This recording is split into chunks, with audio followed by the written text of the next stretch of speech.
Pai. Ladies and gentlemen, it is with great honor and pleasure that I welcome you to this virtual debate where policymakers, ship owners and NGOs come together to discuss how maritime activities can contribute to the mitigation of climate change. Dear friends, almost a year ago, a new phrase was added to our vocabulary, the European Green Deal. The European Commission has launched an ambitious strategy which aims to make Europe the first carbon neutral continent by 2050. The Green Deal roadmap will build a set of deeply transformative policies at regional and national level across 8 key areas: increased climate ambition for 2030 and 2050, clean, affordable and secure energy, a clean and circular economy, energy and resource efficient buildings, sustainable and smart mobility, a fair, healthy and environmentally friendly farm-to-fork food system, preservation and restoration of ecosystems and biodiversity, and zero pollution for a toxic-free environment. Green Deal is basically a new growth strategy which will transform the European Union into a fair and prosperous society with a modern, resource-efficient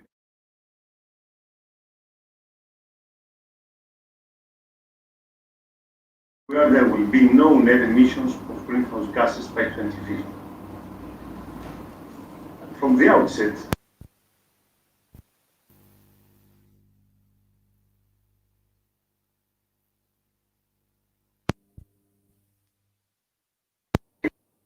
interconnecting them with economic development. The government of Cyprus is committed to contributing to the successful implementation of the Green Deal. Towards this direction, the Council of Ministers has recently approved the governance mechanism for the implementation of the Green Deal. This mechanism involves most of the ministries of the government and focuses on the coordination of all sectoral strategies. Among the sectors that are called to contribute to decarbonisation is maritime transport. In the next few years, decarbonisation will likely change the face of the maritime economy. More change is to be expected due to digitalization and the effects of the COVID-19 crisis. This systemic change brings both threats and opportunities, which we need to properly address if we are to ensure long-term sustainability. Being a European country with a highly developed shipping sector, we have decided to organize this event to openly discuss how maritime transport can make a meaningful contribution to climate change while safeguarding its competitiveness. I take this opportunity to congratulate the Shipping Deputy Ministry for taking this initiative. I warmly thank our distinguished panelists who will share their valuable knowledge and ideas on this issue. I look forward to a fruitful outcome from this discussion. Thank you. Πάει στον Ανδρέα. Όχι, είναι ο Ανδρέας τώρα.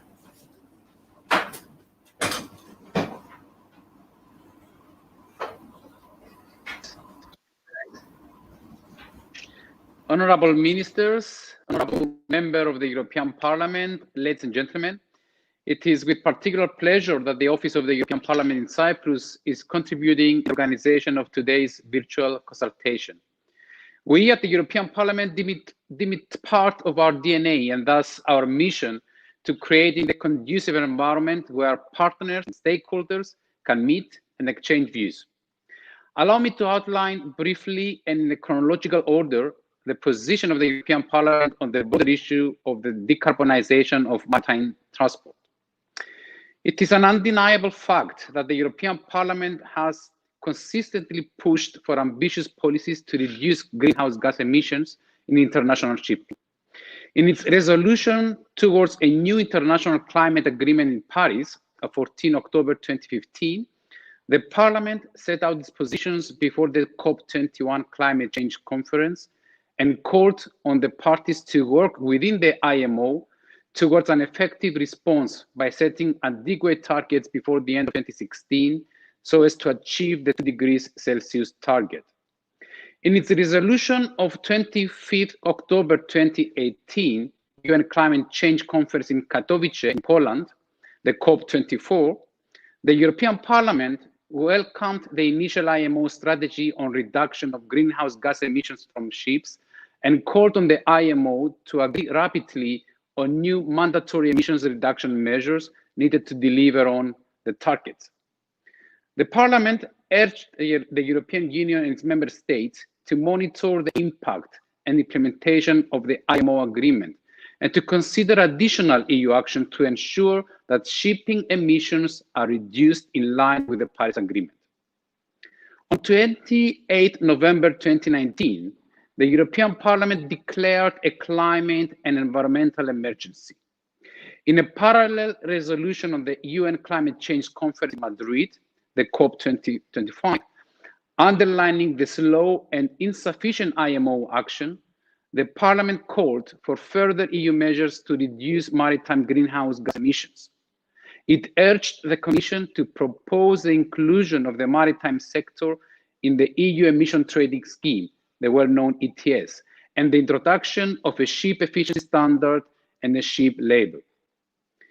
In its resolution of 15 January 2020 on the European Green Deal, the European Parliament endorsed the Commission's intentions concerning initiatives on maritime emissions, ending fuel tax exemptions, and regulating pollution imports. It defended a high level of ambition for greenhouse gas reduction, while reminding that EU measures should not undermine the international competitiveness of EU-flagged ships. Understandably, ladies and gentlemen, this is a very pertinent point to our discussion today. Agreeing that EU and international measures should go hand in hand to avoid creating double regulations, the European Parliament also affirmed that any action or lack of action at global level should not hinder the EU's ability to take more ambitious action within the EU.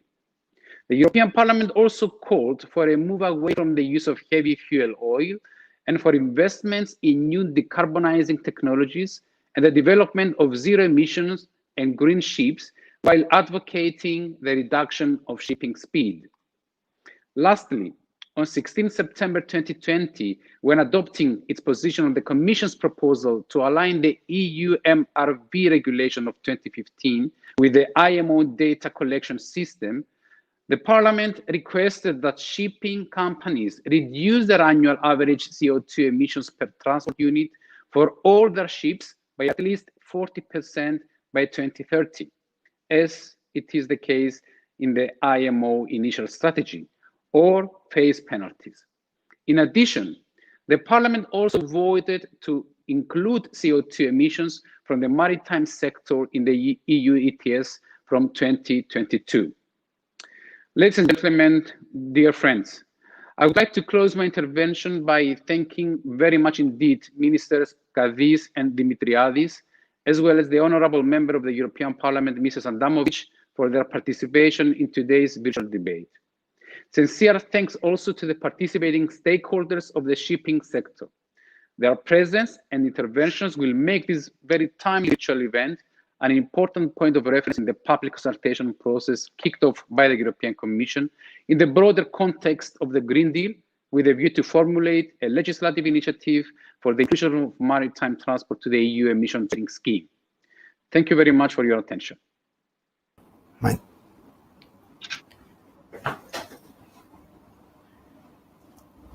I would like to thank Minister Kadiz and Andreas for their opening remarks.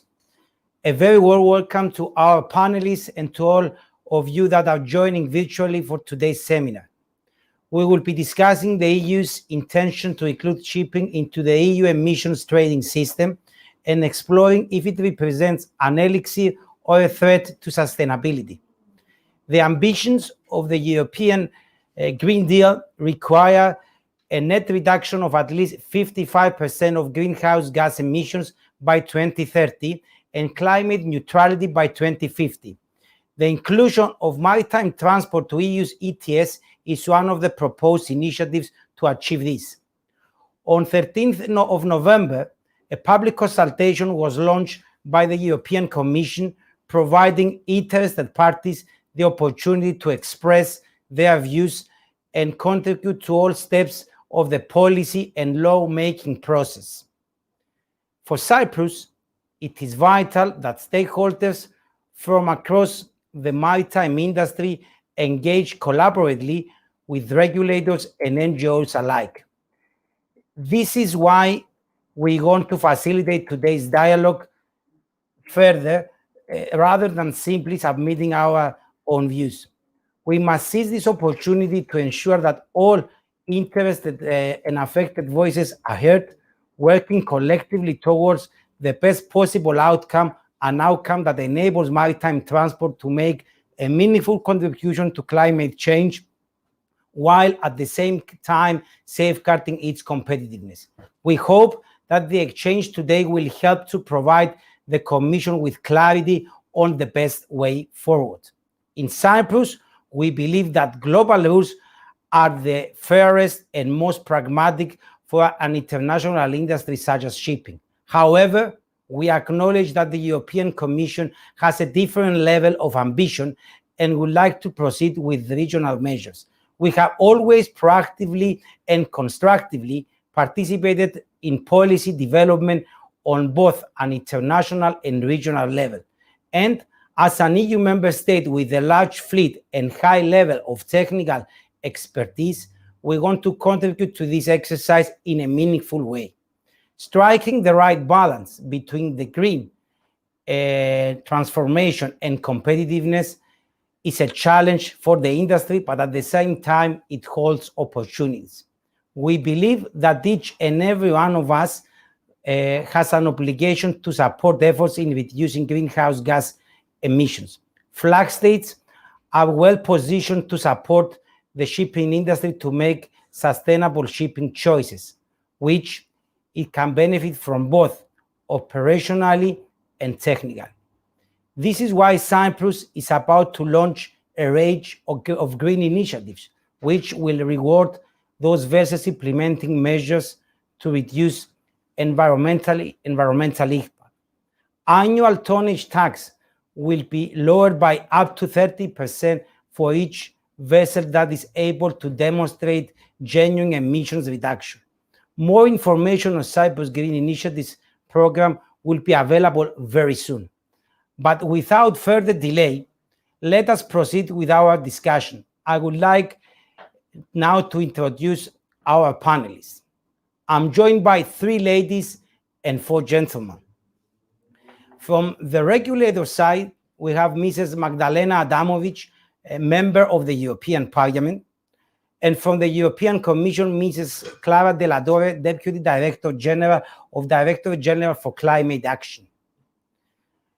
From the shipowner side, we have Mr. Andreas Hagianni, founder of Cyprus Sea Lines Company Limited, Captain Alfred Hartmann, Chairman of the Supervisory Board of Hartmann AG, Mr. Philippos Philis, founder and Managing Director of Lemisoler Navigation Company Limited, and from the NGOs, we have Dr. Faik Abbasov, Shipping Director at Transport and Environment, and Dr. Xenia Loizidou, founding member and chairperson of ACHTI Project and Research Center. I would like to start this virtual exchange of views with Mrs. Adamovic, representing the European Parliament. Mrs. Adamovic, the floor is yours. Hello, actually good afternoon. I would like to welcome the organizers of this conference, and I would like to thank especially the Shipping Deputy Minister in Cyprus, Vassilios Dimitriades, for for inviting me and for giving me the floor. So recently I have a chance to work on a various European Parliament's dossier concerning the maritime sector. Of course, the question if, when and how to include maritime transport in the ETS comes back in the discussions. Therefore, I believe that our debate today is very important and timely event. First, I would like to stress that European Parliament, there is a lot of at the European Parliament, there is a lot of support for the reduction of emission from the maritime transport. Our common goal, as spelled in the European Green Deal, is to ensure that Europe will become the first climate neutral continent by 2050.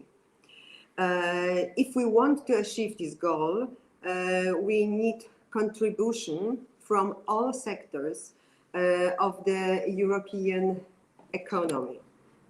However, it is also necessary to underline that various European Parliament's committees and political groups have a quite diverse position on what is necessary and what is realistic when it comes to greening of the European shipping.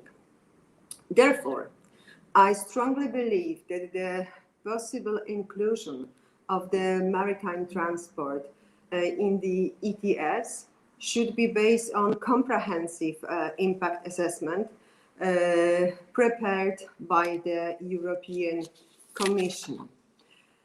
This impact assessment should take into account first global context and IMO initiatives to reduce emission, then competitiveness and employment in the European shipping, and third, alternative market-based measures for the European maritime transport. Please note that the European Commission is currently conducting extensive public consultations on the reform of the ETS.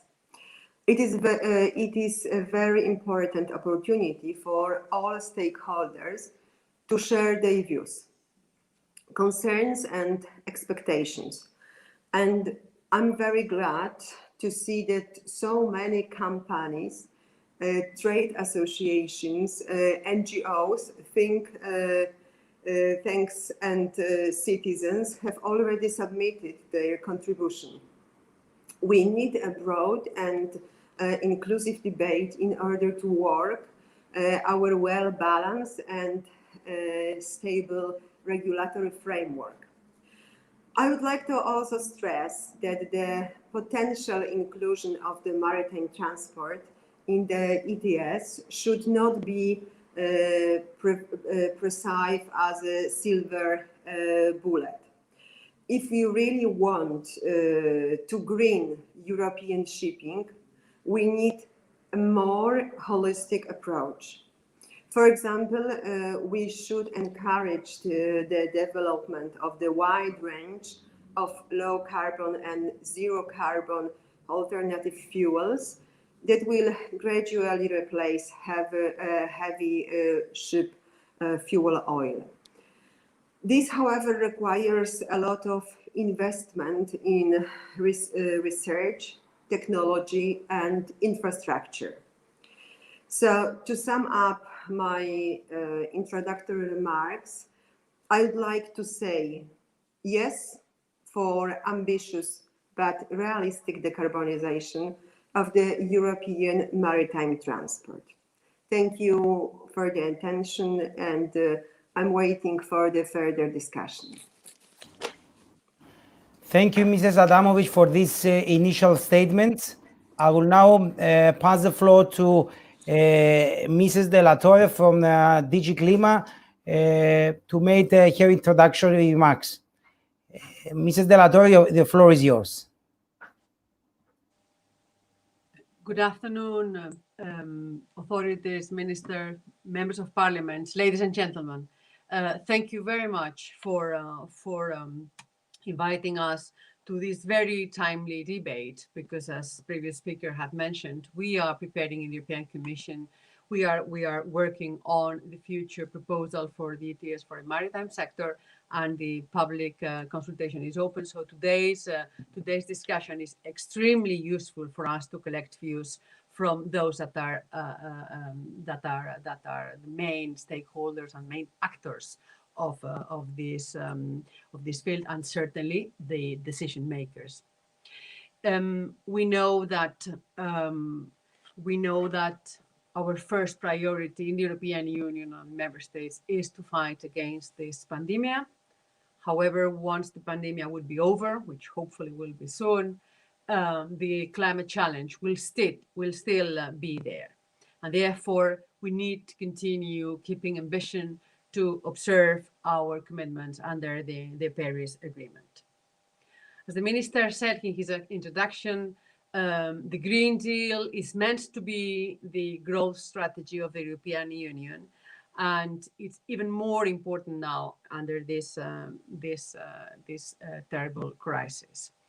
Therefore, it's the implementation of the Green Deal and its contribution to the recovery. It's a top priority of the European Commission in leading our way towards 2050 neutrality, climate neutrality. We have, as it has been mentioned, proposed to raise ambition to decrease further our emissions of greenhouse gases by 55% in 2030, so that this enables us to reach our 2050 targets. And there, of course, this increase of ambition needs that every sector contributes with its fair share, because we have to remember that in the next 10 years, we will have to reduce emissions as much as we've been reducing in the last 25 years. In the shipping sector, I will very much agree with what the Member of Parliament has just said. There is no silver bullet. And in no sector, by the way, there is no silver bullet. And our intention in the European Commission would be to propose precisely, as she was saying, a basket of measures that are lines that should work along with the measures that are being agreed in the International Maritime Organization. The extension of the European emissions trading system will be assessed with taking into consideration different aspects, to which we can come later on, but it will be at first and foremost be complemented by a proposal on fuels for maritime, precisely to boost the demand for sustainable alternative fuels. We are also working on the revision of existing directives dealing with taxation, energy taxation, dealing with fuel infrastructure, and not least with renewable energy. So, as Mr. Adamovich was saying, we have to look at this as a whole package of measures that are going to enable the sector to contribute to decarbonization. So ETS is evidently part of this measure, so that the price of the seaborne transport can reflect the impact it has on climate change. We've seen until now that ETS is one of the most powerful tools that we have had in bringing the emissions down in a technologically neutral manner and at the lowest cost. So it allows, having ETS allows, at least until now, this is what we've seen, to implement the cheapest and readily abatement projects that will be the cheapest way, and we will be picking up the most readable projects. The ETS covers a number of sectors for time being that represent around 40% of all EU emissions, and data show that in these sectors the drop in emissions has been of 30% compared to 2005. This system also has an important dimension, which is raising revenues that can be used to finance climate action and innovation, research innovation indeed. And the sector also, we have to say, that has proved itself to be quite resilient, and we've seen that in its behavior during this crisis. In practice, we will be assessing the extension of the ETS to shipping as part of the general review of the ETS system, which will be adopted is in the work program of the Commission for next June. We have already started, therefore, our impact assessment preparations, and the most important thing is the open public consultation, which I'm glad to hear will be replied. And I can encourage everyone to do the same, please. The more we know, the better we'll be able to fine-tune our proposals. So we do the impact assessment, we present our proposal in June, and then it goes to the co-legislators to discuss and eventually decide on it. I'll stop here for the time being, and will be coming, if you wish so, to other more specific aspects of the possible proposal. Thank you. Mrs. De La Torre, many thanks for your initial statement. I think that together with Mrs. Adamovich representing the regulatory perspective, you have already set the scene. Let me now turn to the stakeholders, and I will go first to Mr. Andreas Hadjiannis to make his introductory statement. Mr. Hadjiannis, the floor is yours. Thank you. And good afternoon again to everyone. It's an honor to be with you on such a high caliber panelist and the decision making people. Now, I must start by saying I fully agree with the ministers and with Mrs. De La Torres and Mrs. Adamovich. We must first, however, understand the problem and then be pragmatic in solving it. Now, greenhouse emissions, what are they? NOx by large, NOx, SOx, methane, and CO2. The shipping the past couple of years, through billions of investments, have solved the SOx issue, the sulfur issue. We have brought it down from in excess of 3.5% content in the oil to below 0.5%. We spend a lot of money in the clean oil and to scrap it. And we've also been installing Tier 3 engines for some time to solve the NOx issue. Methane is not our problem. It doesn't come from shipping. It comes only from LNG engines. So it leaves us with CO2. So how do we get CO2 in the air, in the atmosphere? We get it through combustion by burning fossil fuels. Fossil fuels is a heavy oil, a fossil fuel, sorry. The heavy oil, which is now suffered low, the LNG and the LPG.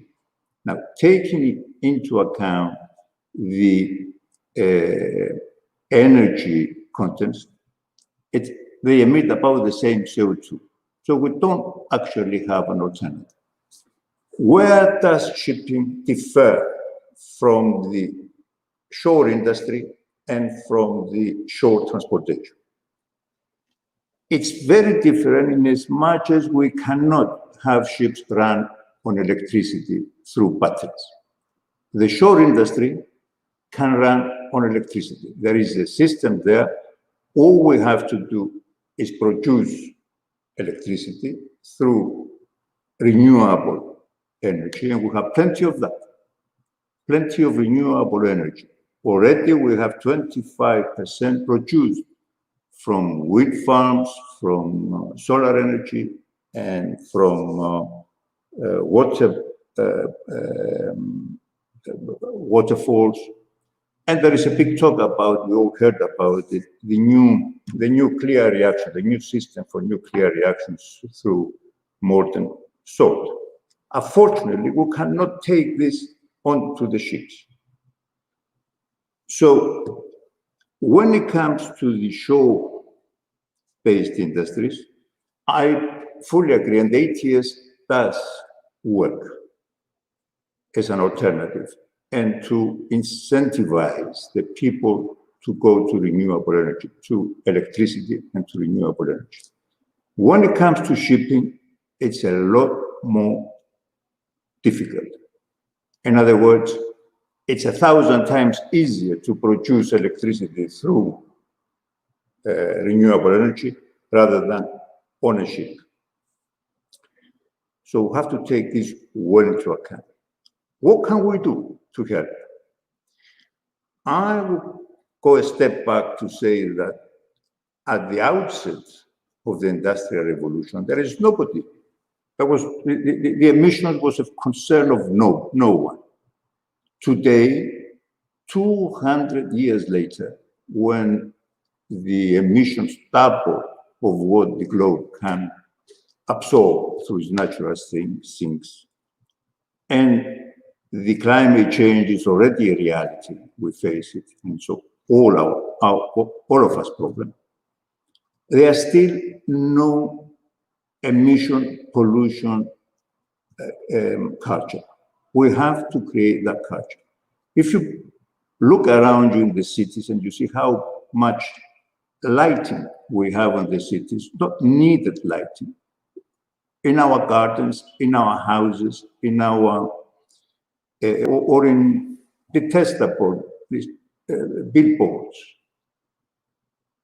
If you see the cars, the family cars, 9 out of 10 5-seat cars carry only their driver. So the waste of energy we have is amazing.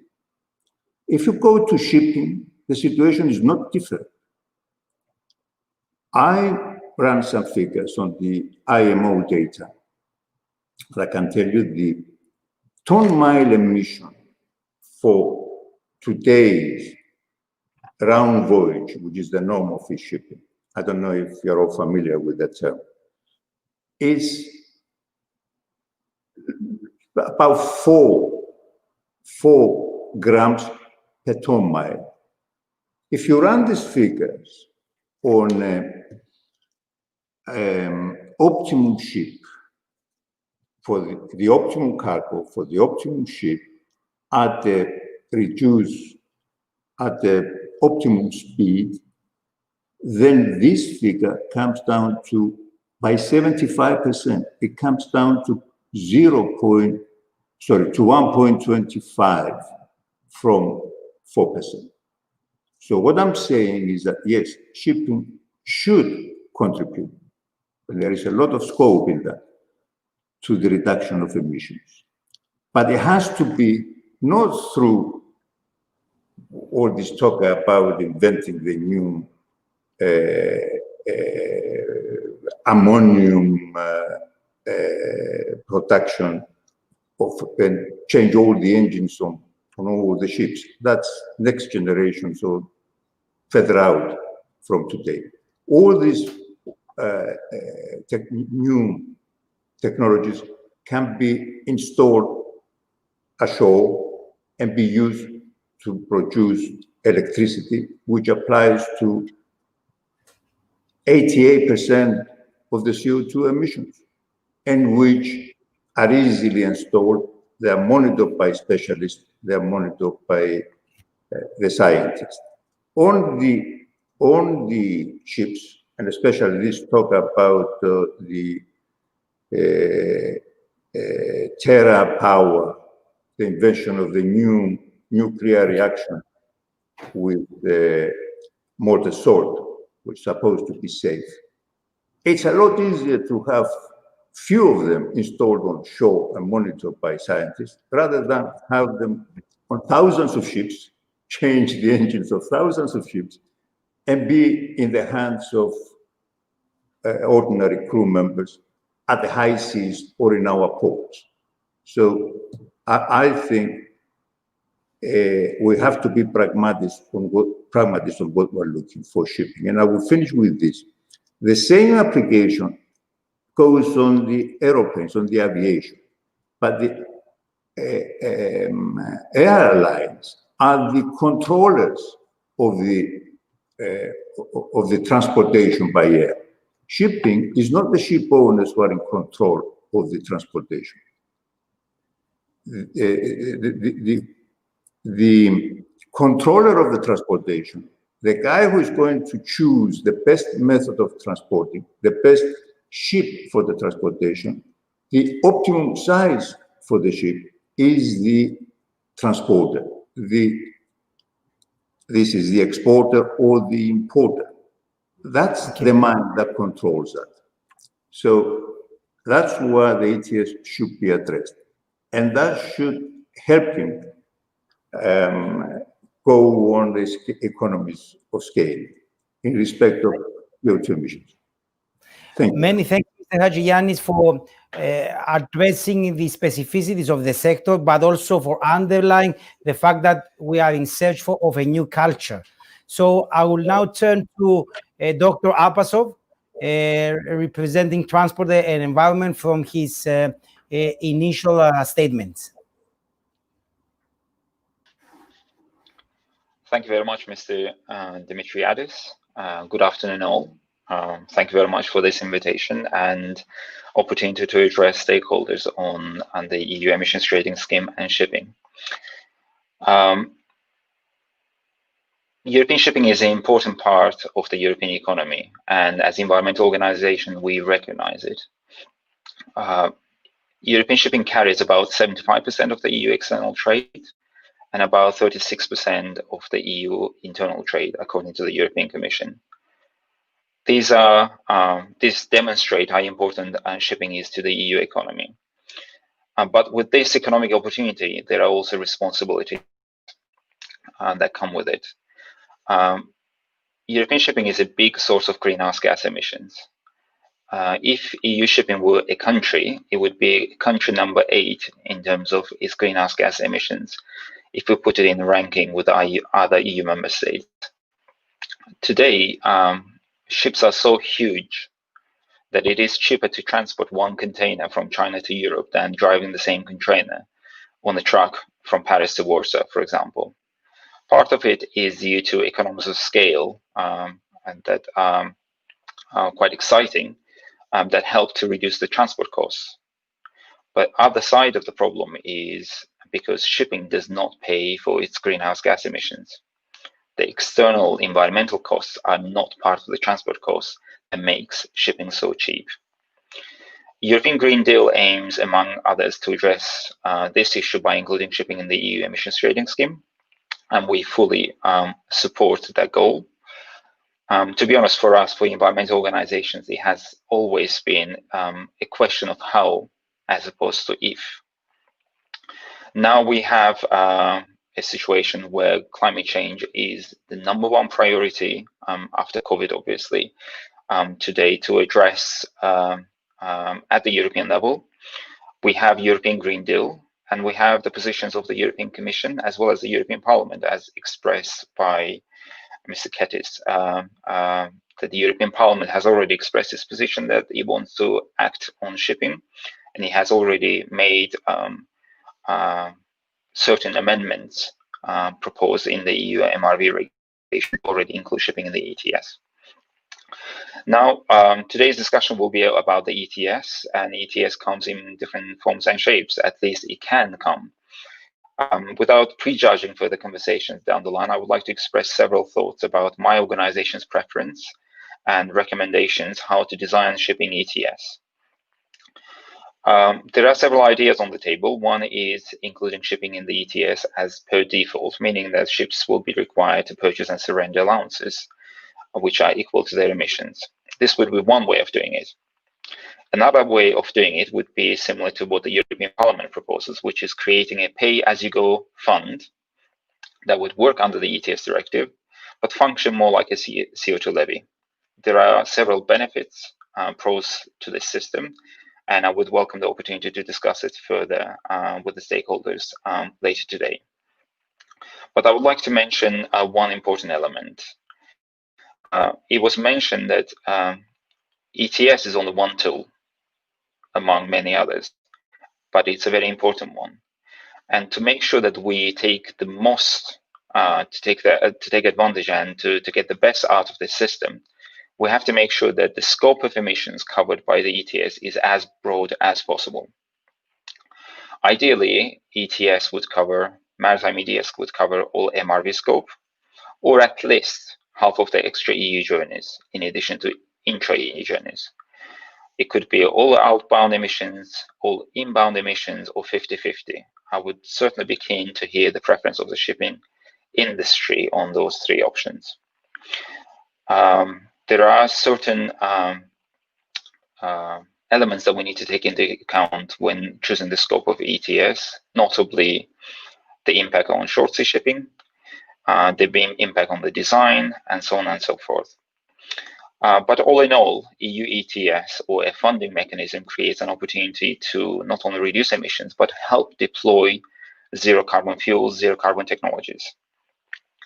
One way of doing it would be using the proceeds of the ETS to create a fund to bridge the price gap between the dirty fuel, which is the current fuel, and the future alternatives.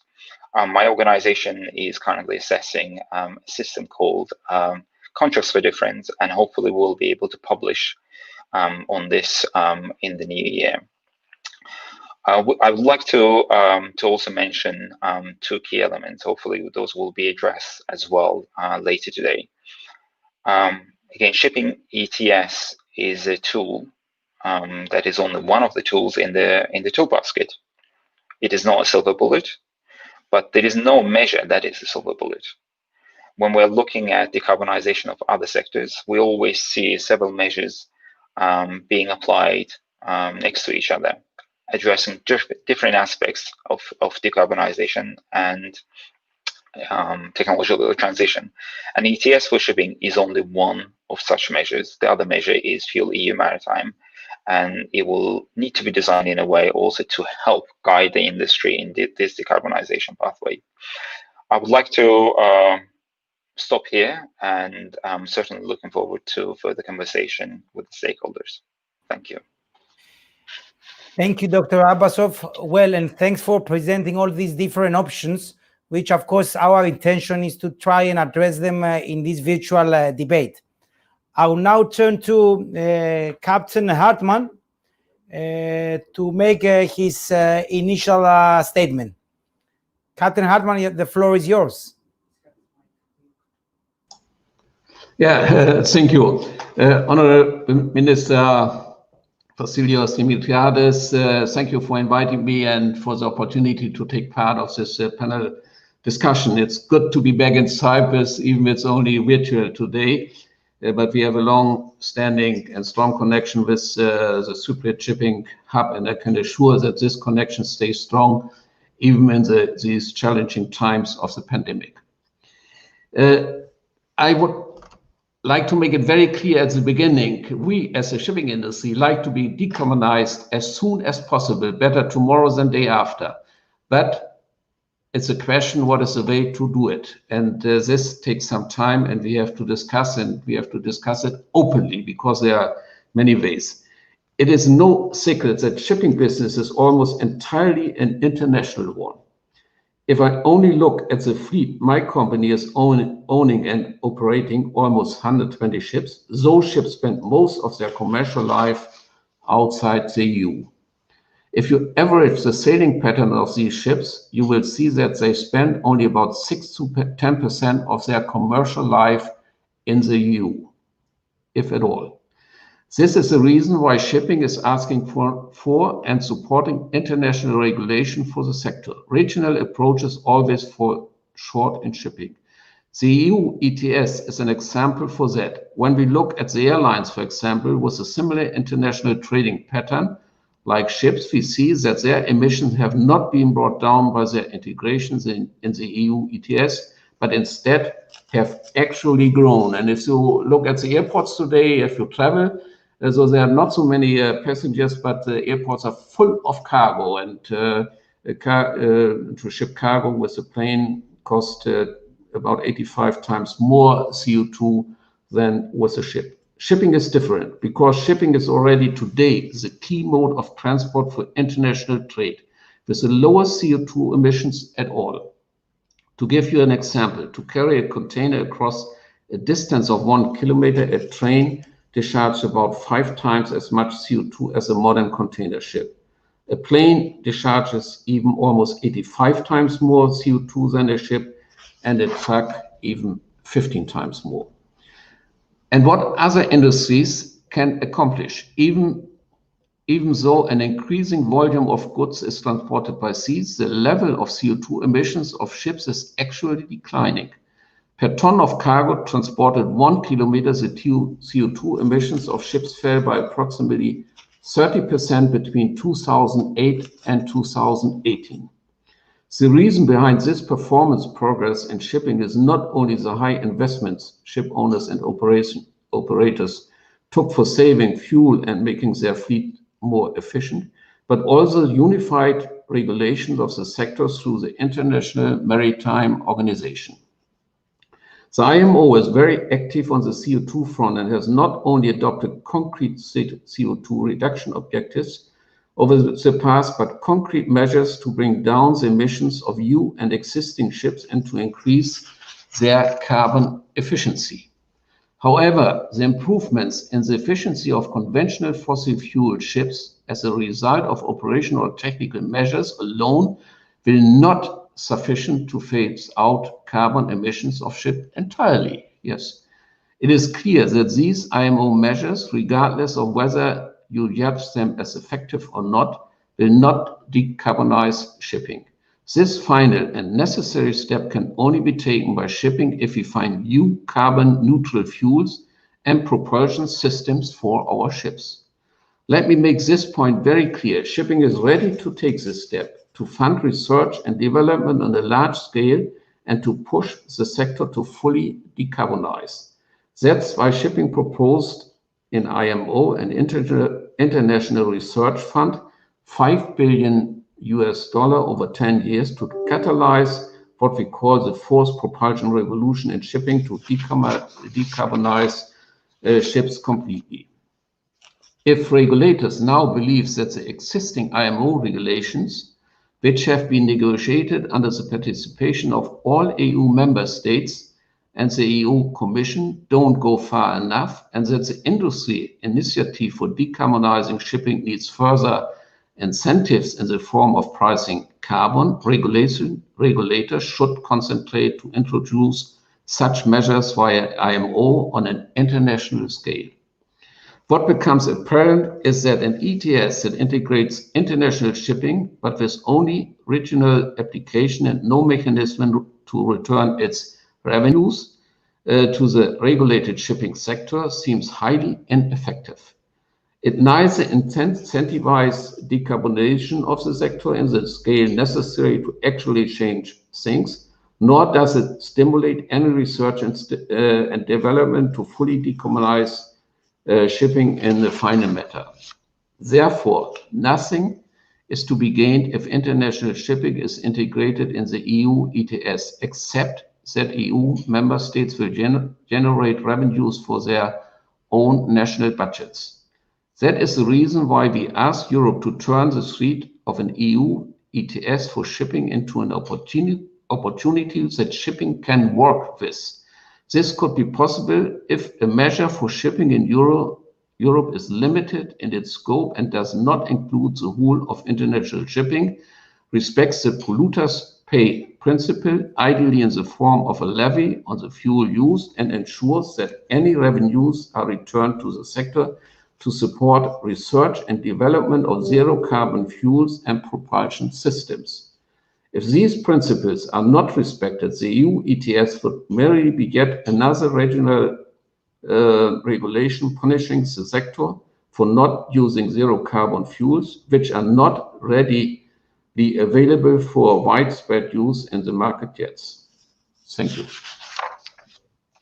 Captain Hartmann, many thanks for your introduction. I take that the sector's determination to decarbonize, and of course your clear view on the scope of the possible introduction of shipping to the EU emissions trading scheme. I would now like to turn to Dr. Loizidou to present her introductory remarks. Dr. Loizidou, the floor is yours. Thank you, Mr. Dimitriadis. Kalispera σας. Good evening. I would like to start responding to the question of the title of this panel discussion. The title is ETS in Shipping, Elixir or Threat to Sustainability. I believe that it is neither an elixir nor a threat. It is just one of the available solutions, a tool to help reach the target, which is to minimize greenhouse gases emissions. The European Union aims to be climate neutral by 2050 with an economy with net zero greenhouse gas emissions. And this objective is at the heart, as the Minister Kadis said, of the European Green Deal. So with the new circular economy strategy, Europe will transform into a more competitive, resource-efficient economy.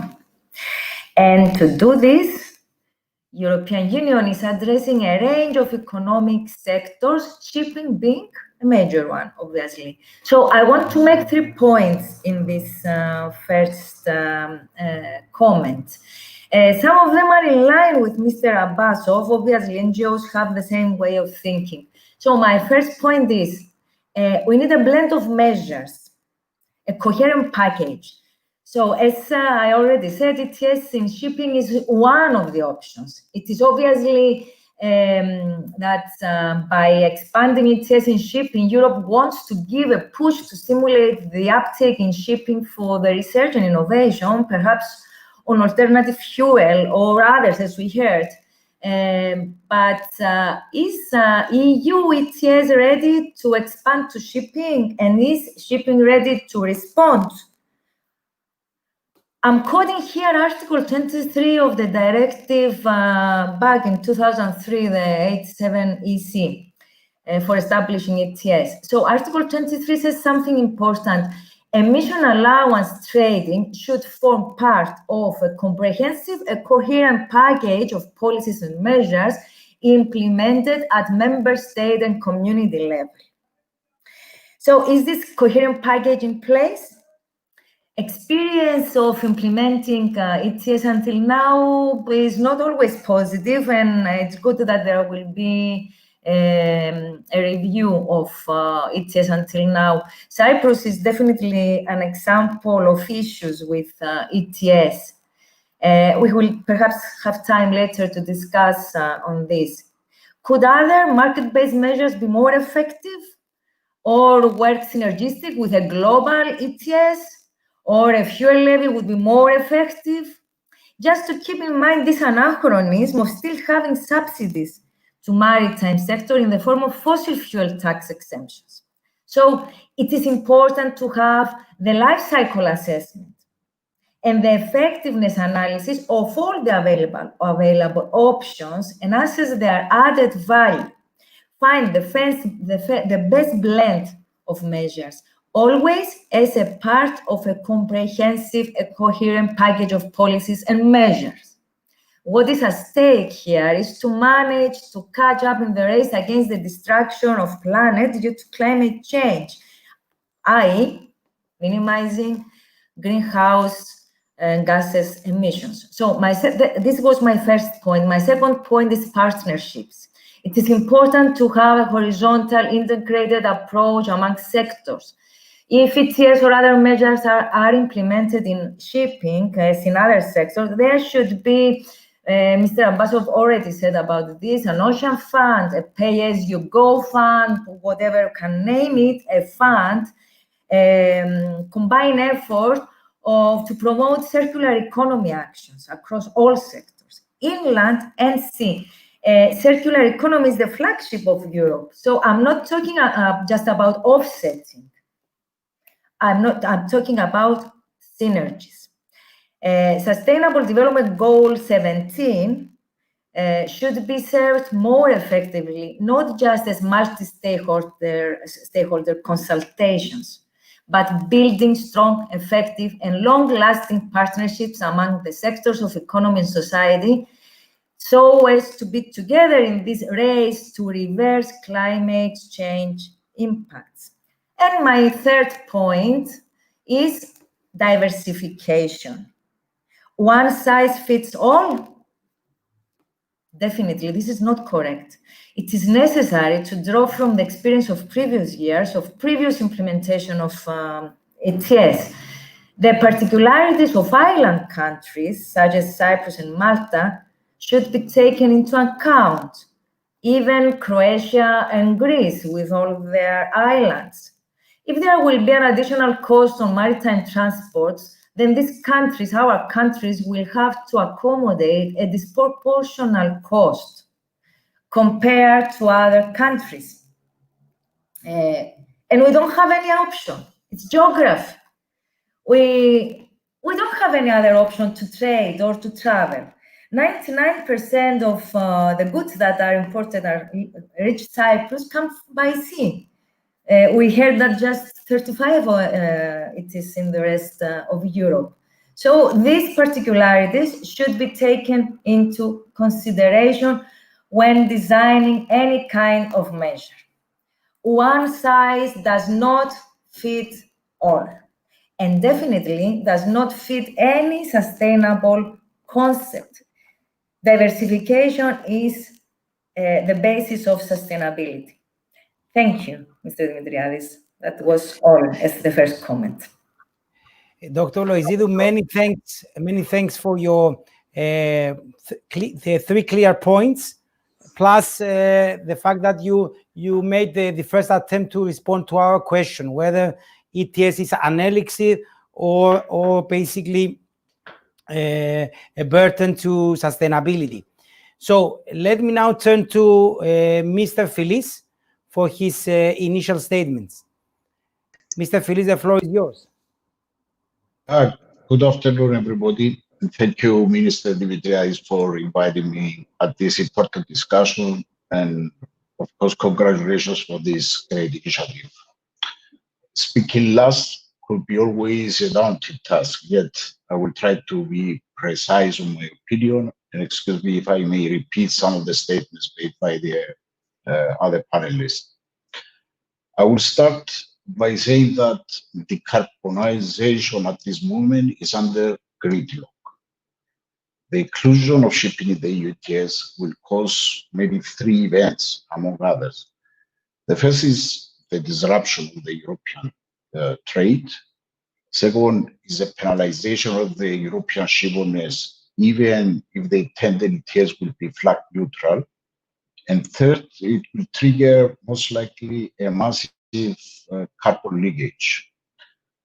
And exactly such intersection will block the way towards net reduction of the greenhouse gases.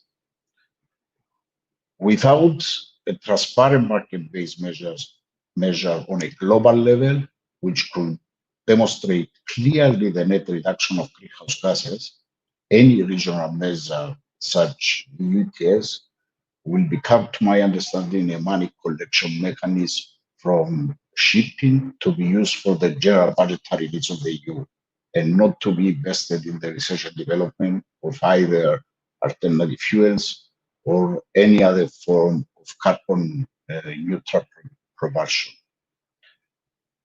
What we need is a carbon pricing system enabling the industry to decarbonize and to fulfill the following three pillars.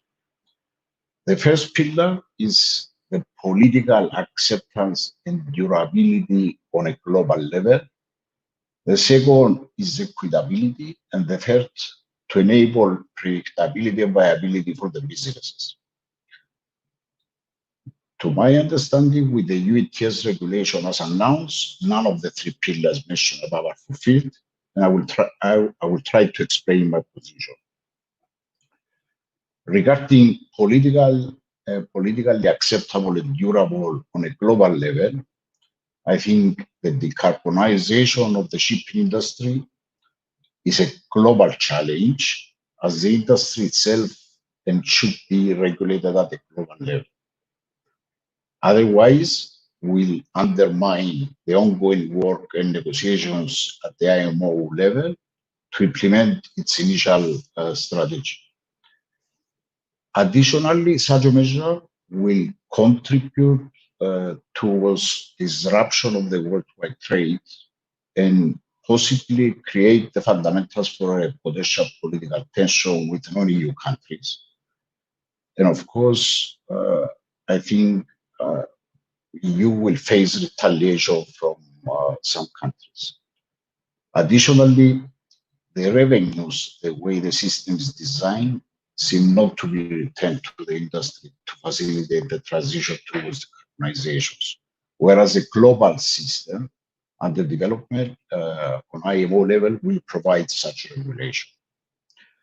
The second pillar is the equitability. Shipping has a very complex characteristics arising out of the numerous ship types as far as their usability, their trade, their technology, the contractual relationships, and the wide range of stakeholders, making the EU-ETS with the certainty of a mathematical law and non-equitable system for all stakeholders, and in particular for the shipowners. Furthermore, such a system will have negative effect on SMEs, which account for over 80% in the maritime sector, and even more an impact on the tramp and short sea sectors. An additional point which most stakeholders cannot understand is why the EU wishes to reduce greenhouse gases and greenhouse gas emissions from the maritime sector, and at the same time exclude the majority of ships operating within EU waters, and specifically the ships below 5,000 gross tonnage. The fourth IMO greenhouse study shows an increase in the emissions from ships in domestic voyages. They fear that the inclusion of these smaller vessels will contribute towards a modal shift, reinforce the assumption of not a proportionate implementation of the existing ETS on land-based transportation. Of course, we do appreciate that the shipowners or the shipowning SPVs may be part of an MBM because it is the easy target, but the responsible entity is a cargo-owning company, and this must be captured and clearly defined in the collection mechanism. The third pillar refers to the predictability and viability for businesses. A number of big companies and traders will be in a position to hedge and parallel maybe trade in the ETS, whereas others, most likely SMEs, which are the backbone of the European shipping, will not be in the position or have the capacity, both in terms of liquidity and resources, to do so.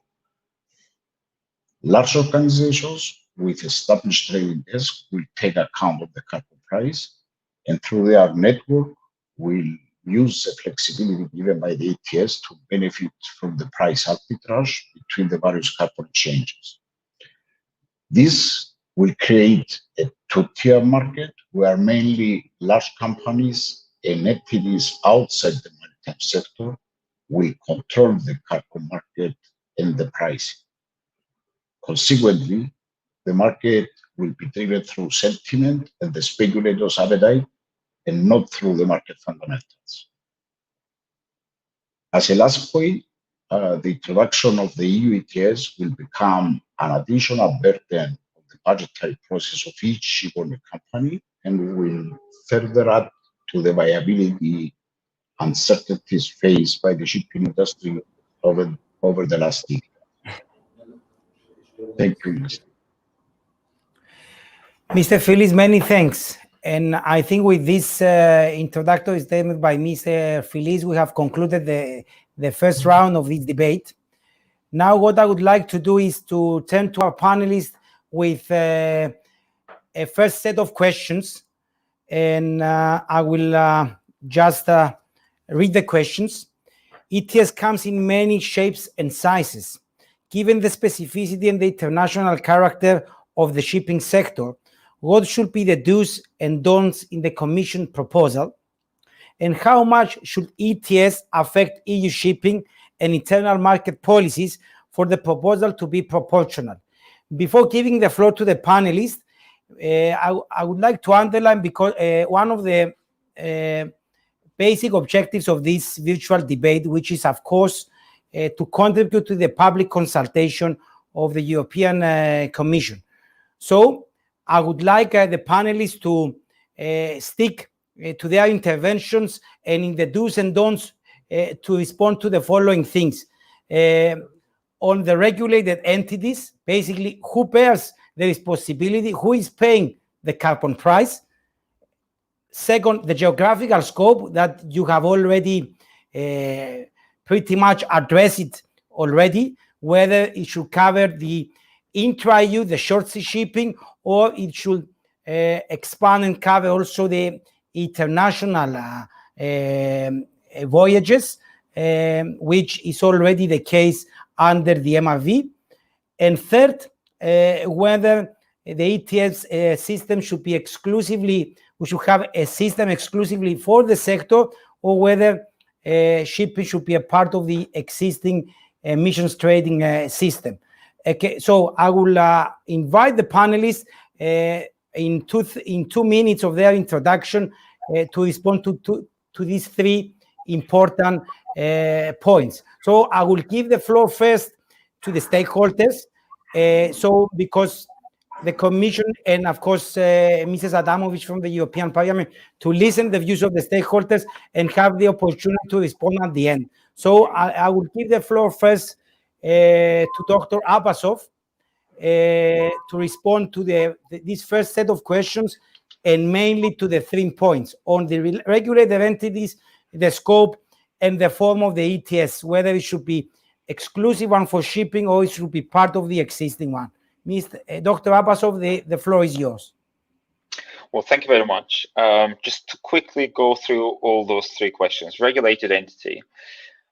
Regulated entity is very much tied to the broad philosophical question, who bears the responsibility of carbon emissions? As environmental organization will always say, it is the polluter pays principle. In the case of shipping, who is the polluter? CO2 comes out of the chimney of a ship. A ship carries the cargo on behalf of the cargo owner, charterer, or eventually a final consumer. So the system needs to be designed in a way to empower passing on those costs to the final consumers. As simple as this. Whether this is done via a new definition under the MRV or a new definition on the ETS, all those need to be assessed.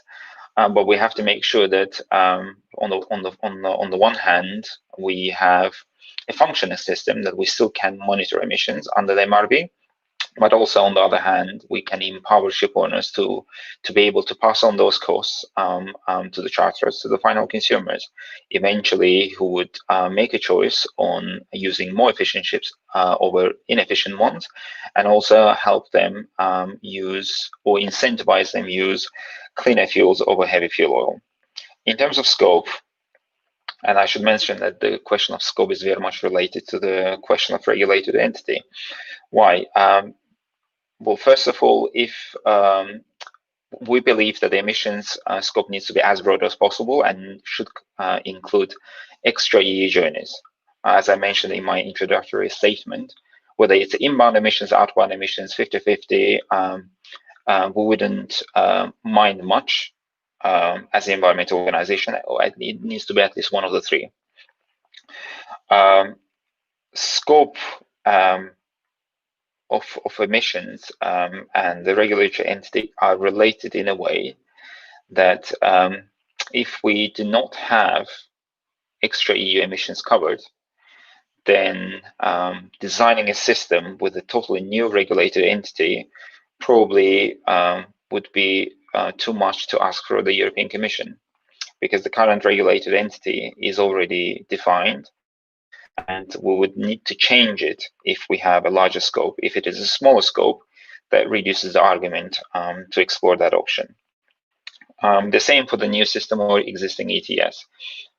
Whether we create a fund or whether we use default ETS, it would still need to somehow function under the ETS directive. So that is forgiven. But whether we ask ship owners to purchase and surrender allowances, or they pay a certain amount of fee, which is predefined every year, and as the European Parliament suggested, to link it to the ETS price in the previous year, that could be one option to make the system work in a way that makes it comfortable for the ship owners to comply with. Having an ETS fund would actually make the ETS function as a CO2 levy, which I understood is a preferable option. But creation of a fund in itself is a regulatory effort, and this is an investment, political investment. If we do not include extra EU shipping into the system, would be exempting about 60% of emissions, and that makes that does not make worthwhile of the Commission's time, of the regulators' time, to create a new funding mechanism, let alone changing the regulatory regulated entity. So those need to be taken into account as one single package in designing and implementing the ETS.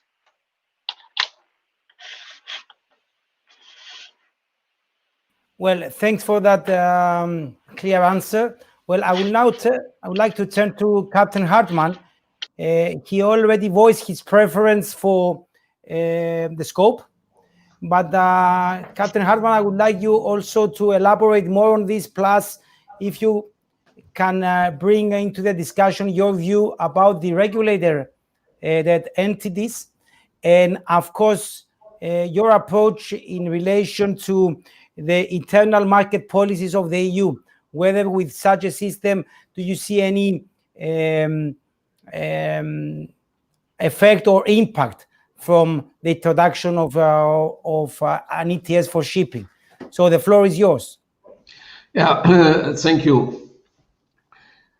From my perspective, an ETS is the least optimal measure to incentivize shipping to decarbonize. That is for clear.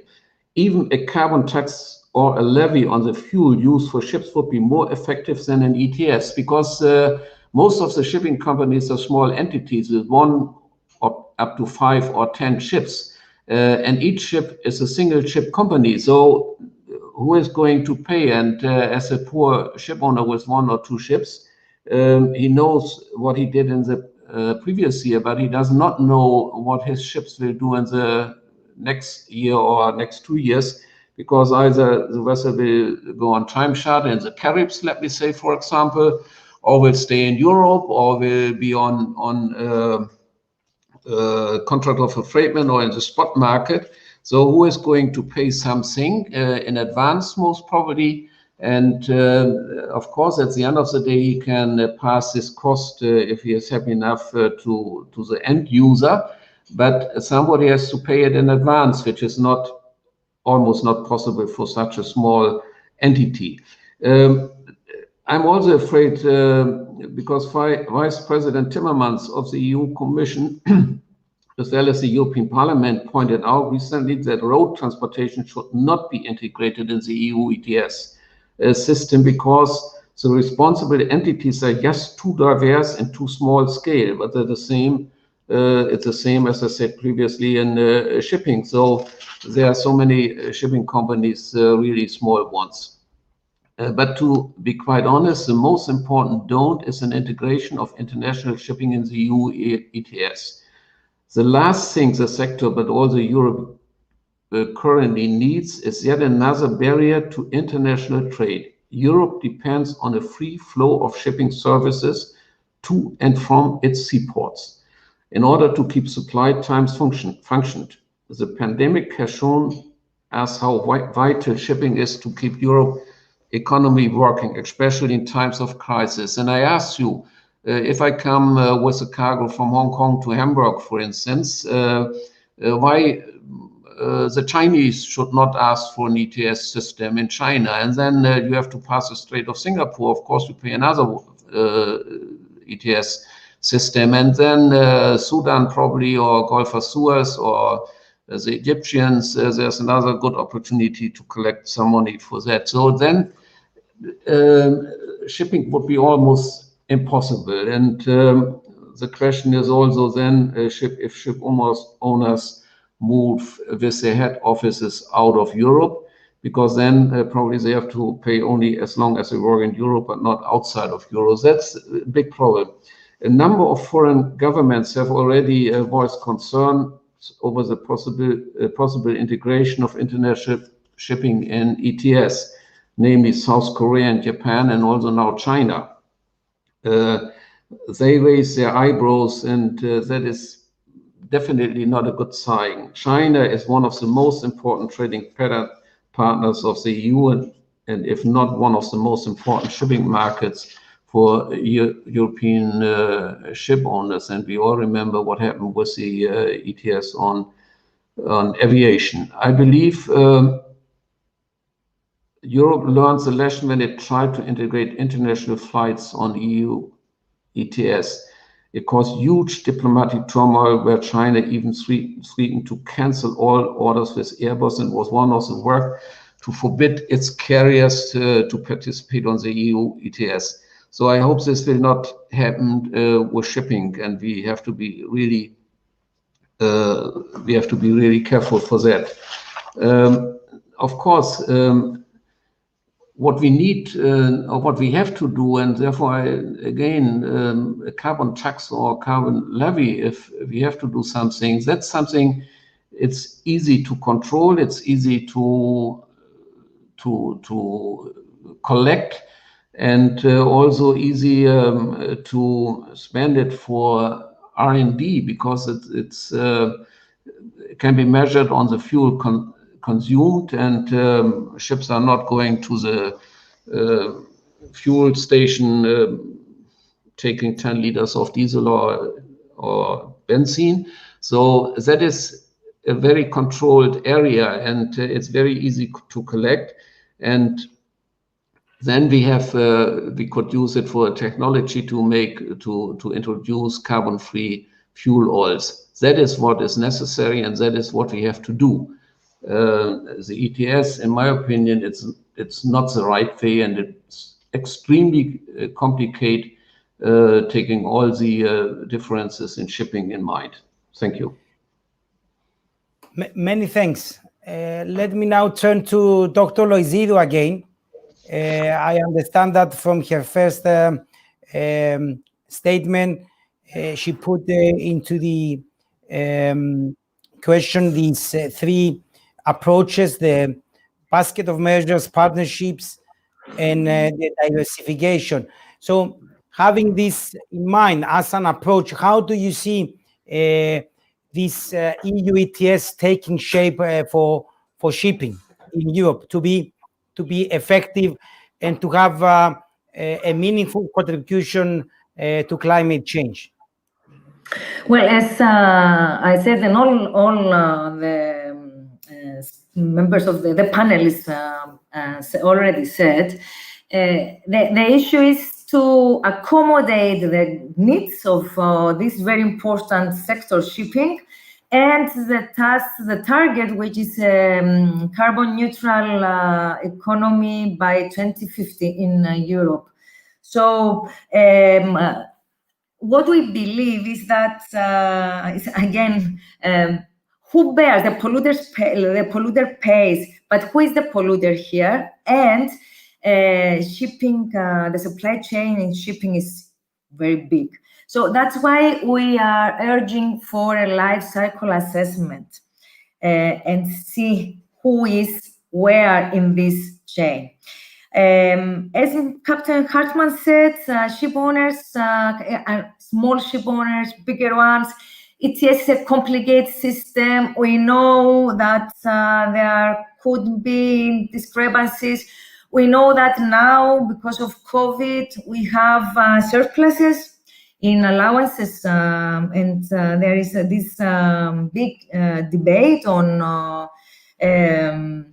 how to deal with the surplus of allowances without going to lower carbon prices. And we're talking about 2 billion allowances. And perhaps if we go to lower carbon prices, this is a weaker incentive to reduce emissions. So all these issues should be taken into consideration. And I'm repeating the proposal, let's say, or what I said, we need a blend of measures, a box of measures, a coherent package, not focus on just ETS, which could be really a problem, or try to regulate this in a better way. I also want to raise the issue of desertification. We saw from previous implementation of ETS that some countries suffered from not being able to accommodate, to comply with the needs. They needed to have more, buy more emission allowances. So the people, the consumers, had to pay for this. We are islands. Cyprus is an island country. Malta is an island country. And the islandic character of European countries should be taken into consideration when we speak about the bigger carrier of goods in Europe. So I am just concluding that these issues should be taken into consideration and are of great importance to have a system that will work. This is what we want, to work. Dr. Loizidou, many thanks. I would like now to turn to Mr. Philis. It is clear that there is a mandate, a strong mandate and a political commitment from the European Commission to introduce shipping into the ETS. So with your experience, what is your message to Brussels? What do you consider as red lines? What are your do's and don'ts in this legislative process with your understanding on how this system works and the impact to the shipping sector? What is your advice to Brussels? Thank you, Minister. I will start with the do's. Any system should be scalable and aligned with the IMO market-based measure. Second, it's very important to avoid the carbon leakage, and I have plenty of examples to address if this will be the case. A third very important is that we need a fixed carbon price for a reasonable period, at least 5 years, to enable predictability and viability of the companies. Additional, we need a definition of the responsible entities. Other panelists mentioned that. I fully agree with Mr. Abbasov that the cargo owner actually is the ultimate responsible partner, and there you should address any levy or any scheme of measure. Additionally, I believe we should include all vessels above 400 gross tonnage. It's very important because it's a very big part of the entire transportation, sea transportation, and I believe we should include if we are looking towards decarbonization. A very important matter also refers to where the money will go. And to my understanding, all monies to be returned to the industry with some specific targets, primarily to develop an R&D fund enabling the decarbonization of the industry. Second, to finance the fuel differential for the early movers when the transition to the alternative fuel will be, the early movers they have to pay a huge differential on from the fossil fuels to the alternative fuels. Therefore, there must be an incentive in order to motivate the early movers to take the new technology on. Additionally, my opinion is that those ships that progressively are reducing their carbon intensity indicators should be also incentivized. And as last point on that part, I think we should develop also a system to incentivize the removal of very high polluting altered tonnage. What the regulators should avoid is with any system, the political tension should be avoided with the third countries, and consequently any retaliation that they come after. Also, not to allow the white collar intermediates to regulate any price. Therefore, we insist on a fixed price for a certain period. And very important to protect the short sea and the intra-European trade is to avoid the shifting of shipping to intermodal transport, which at least is 10 times more polluted than the transport by sea. Thank you. Thank you, Mr. Feliz. Indeed, the modal backshift has always been an issue of concern. Let me now turn to Mr. Hadjiannis, and I would like to ask him about the regulator entities. Who bears the responsibility, in your view, Mr. Hadjiannis, on this? And I would also like to ask you about the impact of such a measure to not only to maritime transport, but to EU in general. If you can say a few words on this. Thank you. Thank you, Minister. I think we all agree that the core question is who pollutes. Now, to answer this question, you have to go a step back. We are a large company. We are very interested in the issue. We have experts working on it. The answer is that nobody knows of any alternative. And I don't think we're going to have an alternative for combustion on ships that we have today for the next generations. I can't see for all the living generations today have an alternative fuel for ships that are clean from emitting CO2. We'll explain this in the first round. So the only alternative we have is to optimize transportation. That's where the saving will come from. So the question who pays is who is doing the organization of the trading, who can optimize the trading, who can bring down the ton-mile emission. This is not the owner. The owner executes orders. This is not the charter. By and large, the charter executes orders, is the cargo organizer. And when we're talking about a European ambition to have Europe initiative, then it's got to be the European importer and the European exporter.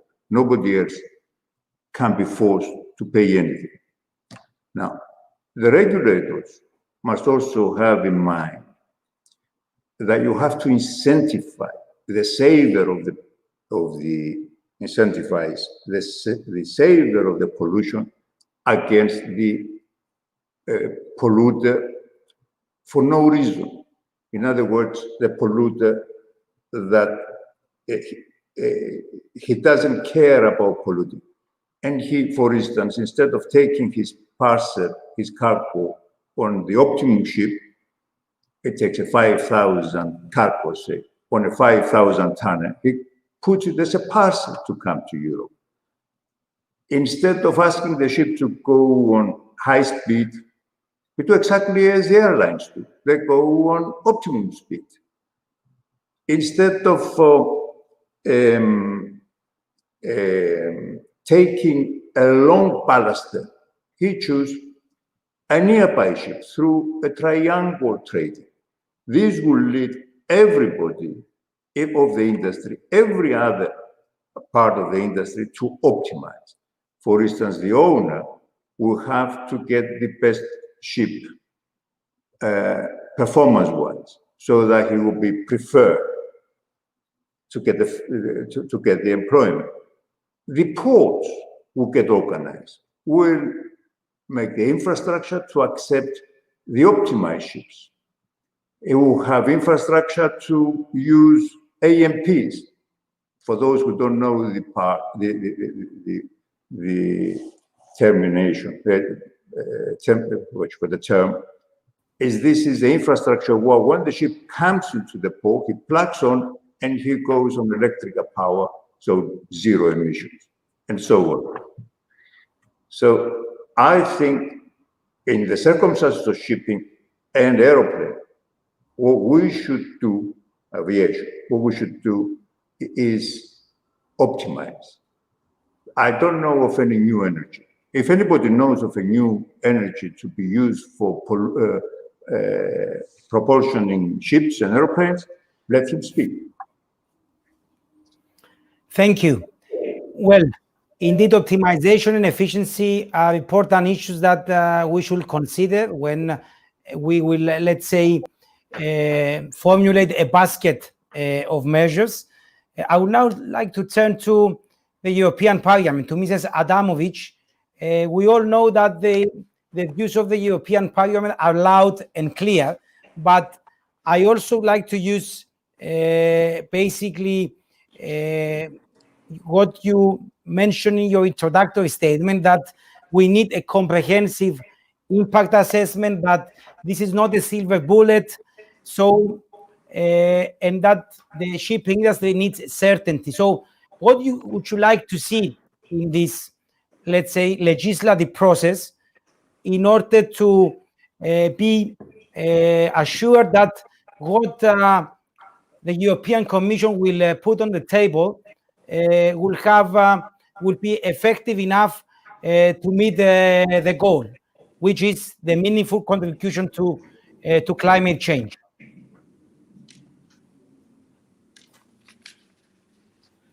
The floor is yours. Okay. Thank you very much. I have some problem with hearing you, so I'm using two devices to have the good quality of listening. So thank you for your interventions, opinions, and advices. And I agree with my previous speakers that one of the most important questions that we will need to answer concern the scope, as it was said, of the inclusion of shipping in ETS. The question is, should it be limited only to intra-European traffic and exclude international maritime transport?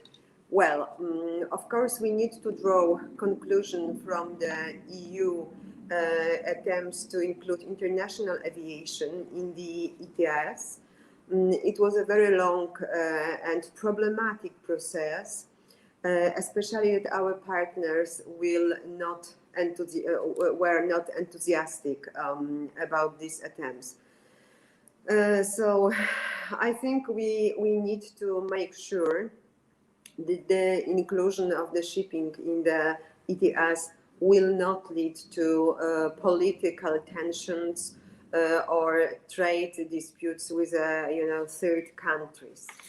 And now, when I come to say a few comments, on the question 2, indeed, we need to address effectively the risk of carbon leakage in the case of the inclusion of the shipping in the ETS. This could result in increasing emissions from shipping outside the scope of the EU ETS and leading to the market distortion. It is also a very problematic issue for EU ports and ports that are in the direct neighborhood and competition of non-EU ports. So one of the solutions is this problem could be to foresee and allocation of a free emission allowance, as it is done for certain industrial ETS sectors, particularly threatened by carbon leakage. Of course, this solution would need to be further investigated and then regulated. So this is how it should lie, I mean, in my opinion. Thank you. Many thanks. Very, very useful statement. So I would like to turn to the lady that has the right of initiative, Mrs. De La Torre from the European Commission. Okay, Mrs. De La Torre, you've heard all these messages from different, let's say, angles, from NGOs, from ship owners, from the European Parliament about the regulated entity, the geographical scope, the shape of this ETS. So with all these approaches, what is your view? Of course, I know we are in the framework of the public consultation, and there is not a clear yes or no, but it is important to have your comment about these 3 points, and how do you see the way forward? Thank you very much indeed. As this is extremely useful for us, because it's not an easy one. If it was an easy, we would have the replies, and you rightly say, Minister, we are shaping the proposal in this moment. We have to think of the pricing. The pricing of a carbon can work in different ways, and members of this panel have been mentioning that. So we can have an open ETS, and there we include the maritime directly in the general ETS system. Or we can have a separate ETS where we'll be covering, and it will be working alone on its own, the ETS for maritime. Or, as some of you have mentioned, we could have a tax on the emissions, which as an alternative to the ETS, or a combination of pricing, whether it's a tax or ETS, with other measures, which I think it's the way we are going, and many of you have mentioned that, explicit operational measures, efficiency measures, and things like this. An open ETS will give the maritime sector access to cheaper abatement opportunities in other sectors, because as we're saying, it's when we have a whole market, then the market will choose the most efficient solutions to diminish emissions. This can mean that the reduction in emissions would not happen in the maritime. So in contrast to that, a closed sector, perhaps in terms of cost efficiency of the overall reduction of emissions, is less good, but on the other hand, it will ensure that the reduction of emissions will happen in the sector. On the tax, our thinking is, okay, the tax is a way of pricing the emissions. Now, if we put the tax, and I hear well some of you talking about the predictability of the costs. Yes, I understand that very well. On the other hand, if we have a fixed tax and we know what's going to be, then how do we, I mean, with the tax, we cannot reduce the cap of emissions, because as we know, the principle of ETS is a cap and trading system. Therefore, with the tax, that's much more difficult. In terms of yes, I understand that this has an impact. This might have an impact on trade, but we have seen that in a study which was carried out years ago, and which will of course update, we saw that the incidence in the price of the commodities is nearly negligible if we had an ETS system. it is less than the normal fluctuations of commodities in a market. So this gives in the certainty avenue, this gives some reassurance. There are a number of principles and key design options that you've mentioned, most of them, and that we all share, is that we are, of course, attached to the neutrality of the flag neutrality, and will have equal treatment on a route basis and a level playing field, because it is clearly the Commission's intention with whatever proposal we come with is to preserve the competitiveness of the European sector.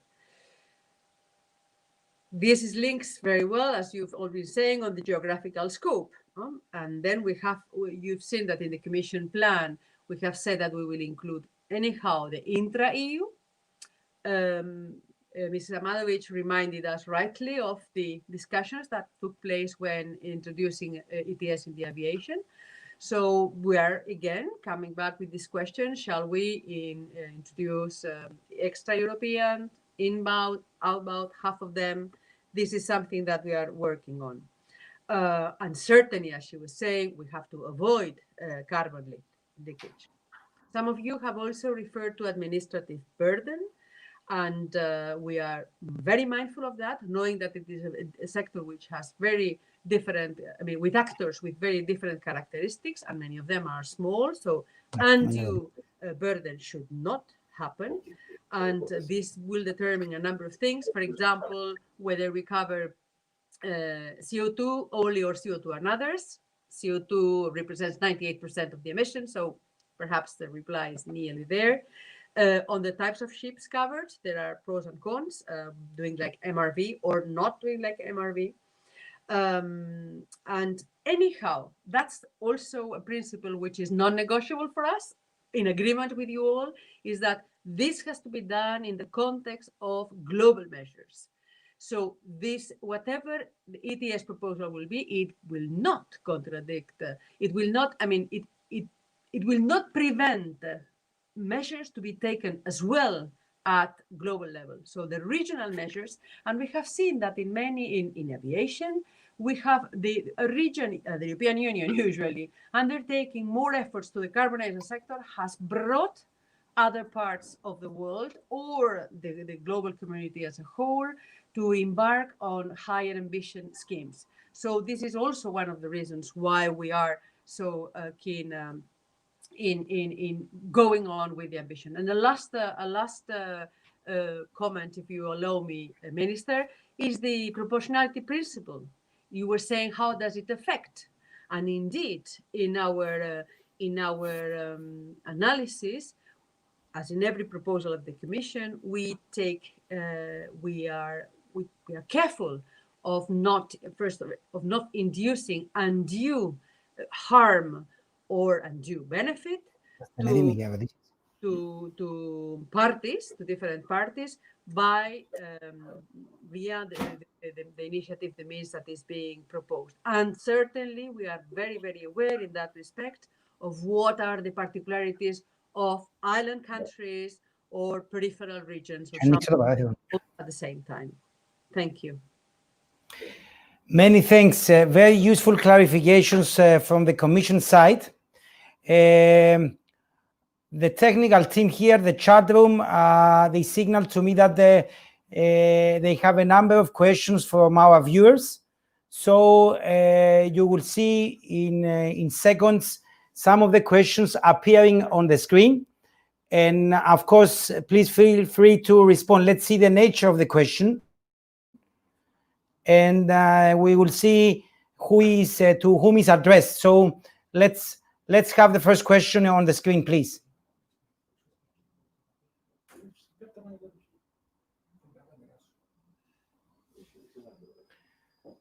Okay, we have a question here. What are panel's views on true consequences of LNG as fuel, considering its full life cycle, well to wake, and the detrimental effect of methane as a greenhouse gas?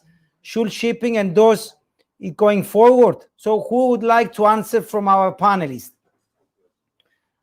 Open the window. Can you open the window, please, so we can see all the panelists?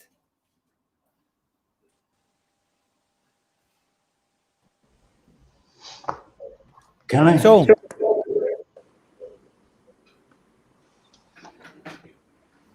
who would like to respond to this question? Yeah, Mr. I would. Hadjiani.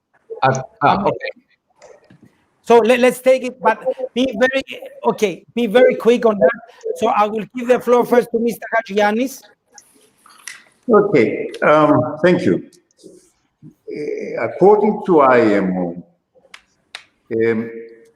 LNG does have reduced CO2 emissions compared to the heavy fuel. It's 3.1 versus 2.75. But taking into account the energy density, it comes to about the same. So I don't understand why should anybody go to the length of changing the diesel engine into an LNG engine. I may be mistaken. I'm not a scientist, but this is what IMO says. So I see no reason.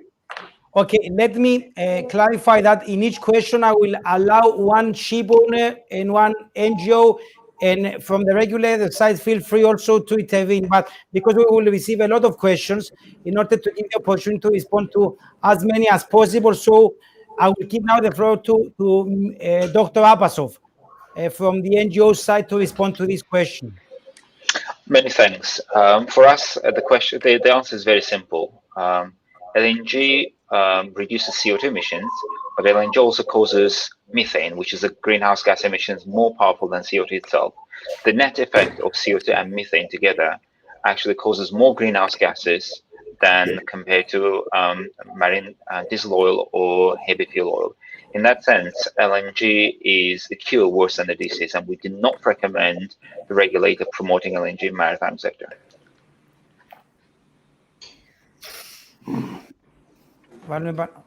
Okay, any response from the regulators? Mrs. Adamovich, yes.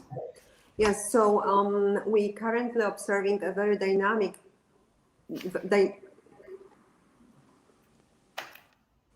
okay, sorry, because there is, okay.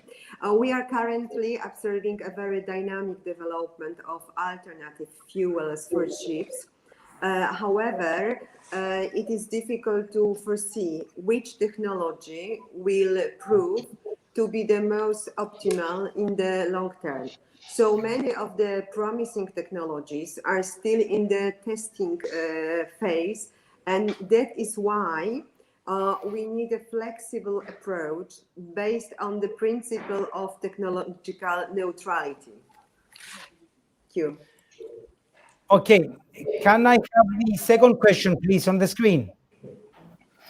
So, CO2 in shipping were reducing the last 10 years because research and development stimulated serious improvements. Efficiency is a key for shippers to be competitive, and a regional ETS is an ordinary tax unless the proceeds are used for research and development to decarbonize shipping. Please comment. Can I have the view of a ship owner first? Oh, let's have the regulator first to intervene. Mrs. De La Torre, your turn now. Thank you. I can wait. No problem with that. Is that no. I have mentioned that indeed currently it is foreseen that part of the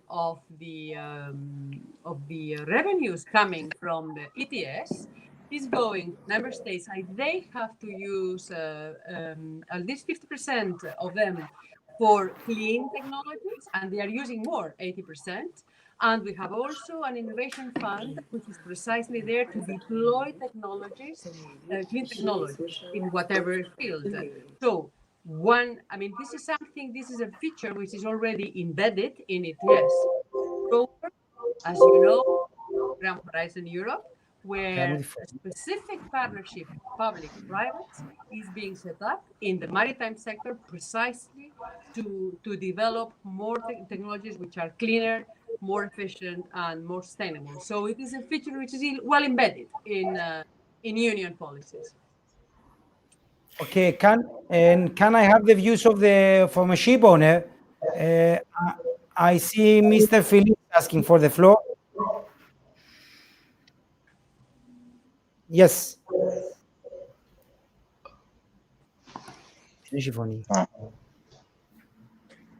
Okay.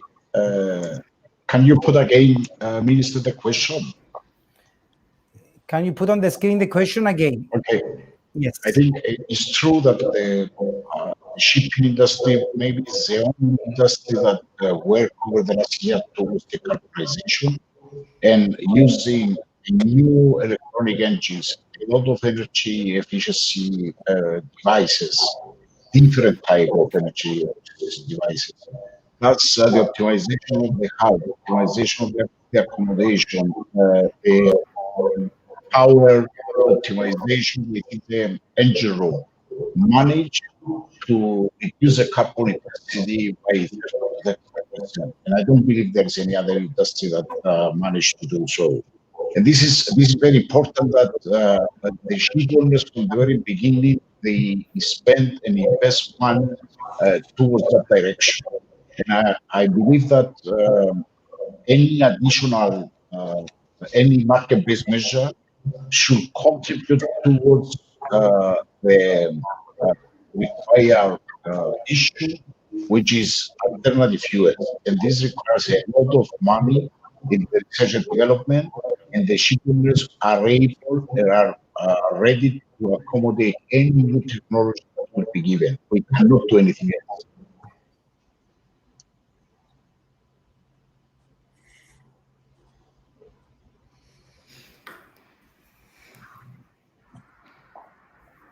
Can I say something?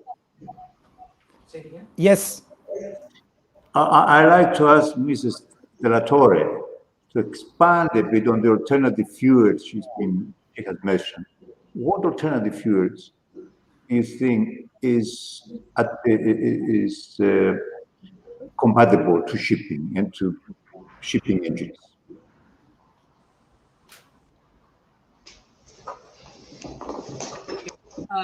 We have, as you know, we have different activities dealing with the different fuels. We have the research activities, we have the program activities, and we have precisely the initiative which is being built. You cannot hear me well? Yeah, can you speak a little bit up? Yes. Okay, so as I was saying, we have different strands of work for the fuels. We are doing research for alternative fuels and decarbonized fuels. We are also preparing an initiative, the initiative that I'm sure you know, the maritime fuel, precisely to promote the uptake of cleaner fuels. But as Mrs. Adamovich was saying, we as regulators want to leave all options open. We want to be technology neutral. So it's up to the research and development measures to lead us from the way. So we have gases, but we have the hydrogen, we have the electrification. So we have the e-fuels. So all this panel should be left open and up to you, those that are the consumers of that fuel, and up to those that are doing research and development to do the way. As in many sectors, there will be seldom. I mean, there is usually no single reply. There is always a combination. I mean, for short shipping, short distance shipping, it is or inland waterborne. The solutions are not the same as for long haul shipping. So the technologically neutrality, the neutrality. I'm mixing it up. The technology neutrality of the regulator should be there. Apologies. Yeah, thank you very much. That's a good answer. But I'm sure we will agree that unless such technology is in place, all right, and it's applicable to shipping, we should not put the blame on the ship owners or on the ship. Yes? If you allow me, Minister, Andreas, you can call me Andreas. one thing that I would like that we go home with, this is not a question of punishing anyone. No. It is a question of all of us together finding the best way out to honor our commitments for climate emission. That's okay. Thank you. Let me have the next question on the screen, please.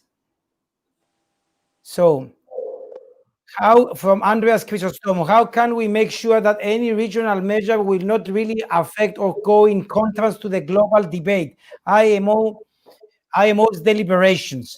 So I would like to give the floor, I think, first to one of our NGOs. Dr. Abbasov, do you like to comment this? Thank you very much. I think it's a very good question, pertinent one. What I would say right off the bat is that there is no evidence that any regional measure has ever undermined the international process. Quite the opposite. We have seen that the EU MRV, adoption of the EU MRV was the reason that IMO adopted the data collection system. We know that regions, not only Europe, regions moving in first on sulfur regulations helped IMO deliver 0.5% global sulfur cap. And there are many other examples. Madame de la Torre also mentioned that EU acting on aviation emissions actually led the International Civil Aviation Organization, which is this organization to the IMO, also adopt a global CORSIA system, which is not as ambitious as the EU-ETS, unfortunately. So in that sense, EU is actually leading the way as opposed to replacing. In that sense, we need to see EU as complementary as opposed to replacement. The size of the problem that we are facing with the climate change is so immense that we cannot have the luxury of limiting ourselves to one, regional or global. We need to have them both and make sure that they complement each other as opposed to replace. Captain Hartmann, would you like to comment on this question? Sorry, I want to comment on the LNG because I disagree.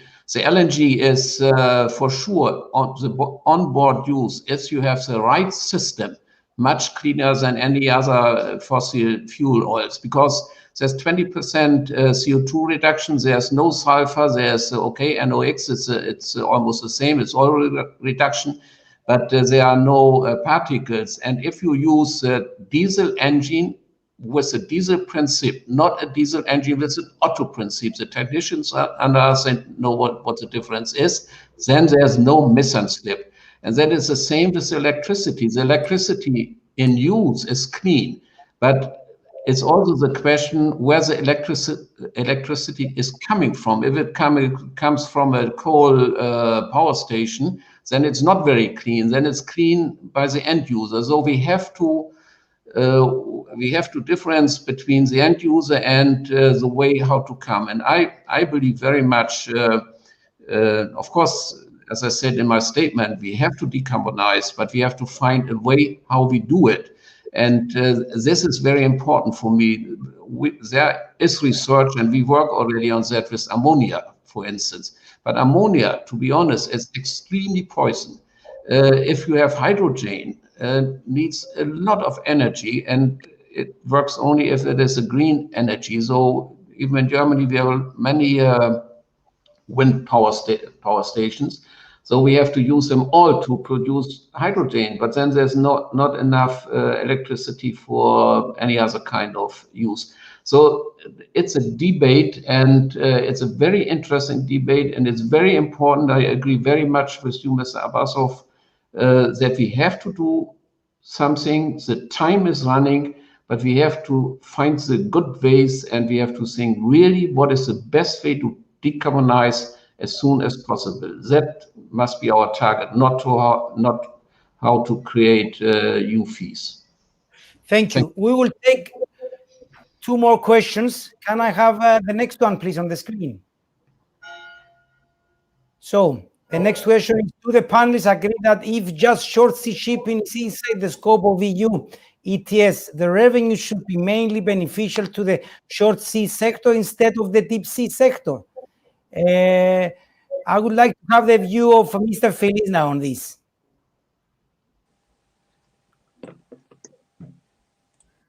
Thank you, Minister. I cannot understand clearly the question, but I think if the R&D is developing alternative fuels, would be for the benefit of all shipping. If you are developing new efficiency devices, energy efficient devices, this would be for the benefit of the entire shipping. I don't see how you separate these two issues. The only thing that I may think it's valid is whenever there will be incentives for the local shipping industry or the intra-Europe shipping industry to decarbonize or using alternative fuels because of the short distance, like hydrogen or electric-driven ships or even ammonia. This might be a reason why to differentiate the two sectors. Otherwise, I think any development towards alternative fuels and new propulsion systems will benefit the entire ship. Like to any other panelists would like to comment on this question? Dr. Abbasov. Well, thank you very much. Just to briefly, I do agree with Mr. Phillips that if as a result of ETS or its proceeds that lead to research and development, if new fuels or new technologies are further developed and deployed, that will be benefit to everyone. And it will be very difficult, practically speaking, to prevent or forbid deep sea shipping from taking advantage of it. But that is the principle that we need to bear in mind when designing it. Because if we include only intra-EU shipping, then the burden, the financial burden of development and deployment of those fuels, at least in the first, at early stages, will fall on short sea shipping. And we believe that that would be unfair from the short sea shipping perspective. Therefore, however we design it, we have to make sure that at least part of the extra EU shipping, whether it's inbound, whether it's outbound, or whether it's 50-50, is also included in the system to make sure that the burden is equally shared between short sea shipping and deep sea shipping. Thank you. And let's have on the screen now the final question, please. So, what do panelists think on the possible impact of the EU ETS on transshipment activity in Southern Europe, especially considering that transshipment activity can move away to not pay emission rights? Who would like to respond to this question? Mrs. Adamowicz? I can. Yes. So as for free allocation, in case of energy intensive sector, it has been a solution in order to address carbon leakage. So as for the shipping, we would need to consider what kind of measures could be introduced to address carbon leakage. We need to look for a right solution. Okay, who would like to respond? I think the question is also about the modal backshift, the fear that we might move into less environmentally friendly modes of transport. So who would like to respond on this? Dr. Abbasov again. Yes. Well, thank you very much for this opportunity. I feel like I am monopolizing among the NGOs this conversation, but I have a lot to say. Well, first of all, 2013 impact assessment by the European Commission, to which Madame Delatore already alluded to, has already looked into this, and I understand the new impact assessment is looking to the chances of the risk of carbon leakage by ships calling at third countries is very low. And I would like to also mention that my organization will be publishing a brand new study on this one next week. I'm looking forward to comments coming from the industry on this. One thing is also important, Mr. Dimitriadis also mentioned, modal backship, meaning that from ship back to road. Under the ETS, ships will be paying 7 times less carbon price than the trucks are paying today using diesel taxes. For example, in Cyprus, trucks, when they buy diesel, they pay about 150 euros per ton of CO2 equivalent in diesel taxes. Shipping CO2 price today is 25 euros, maximum 30 euros. In that sense, road transportation is already paying much higher carbon price than shipping will be, which reduces any risk of modal backshift to the road. Okay, it seems that from the controller, they signal to me that we do have a lot of questions. I don't know if we can borrow another 10 minutes of your time just to take 1 or 2 more questions, because although the understanding is at the end, I will share the questions and comments with everybody after the debate. But okay, let's take another question, please. A final one.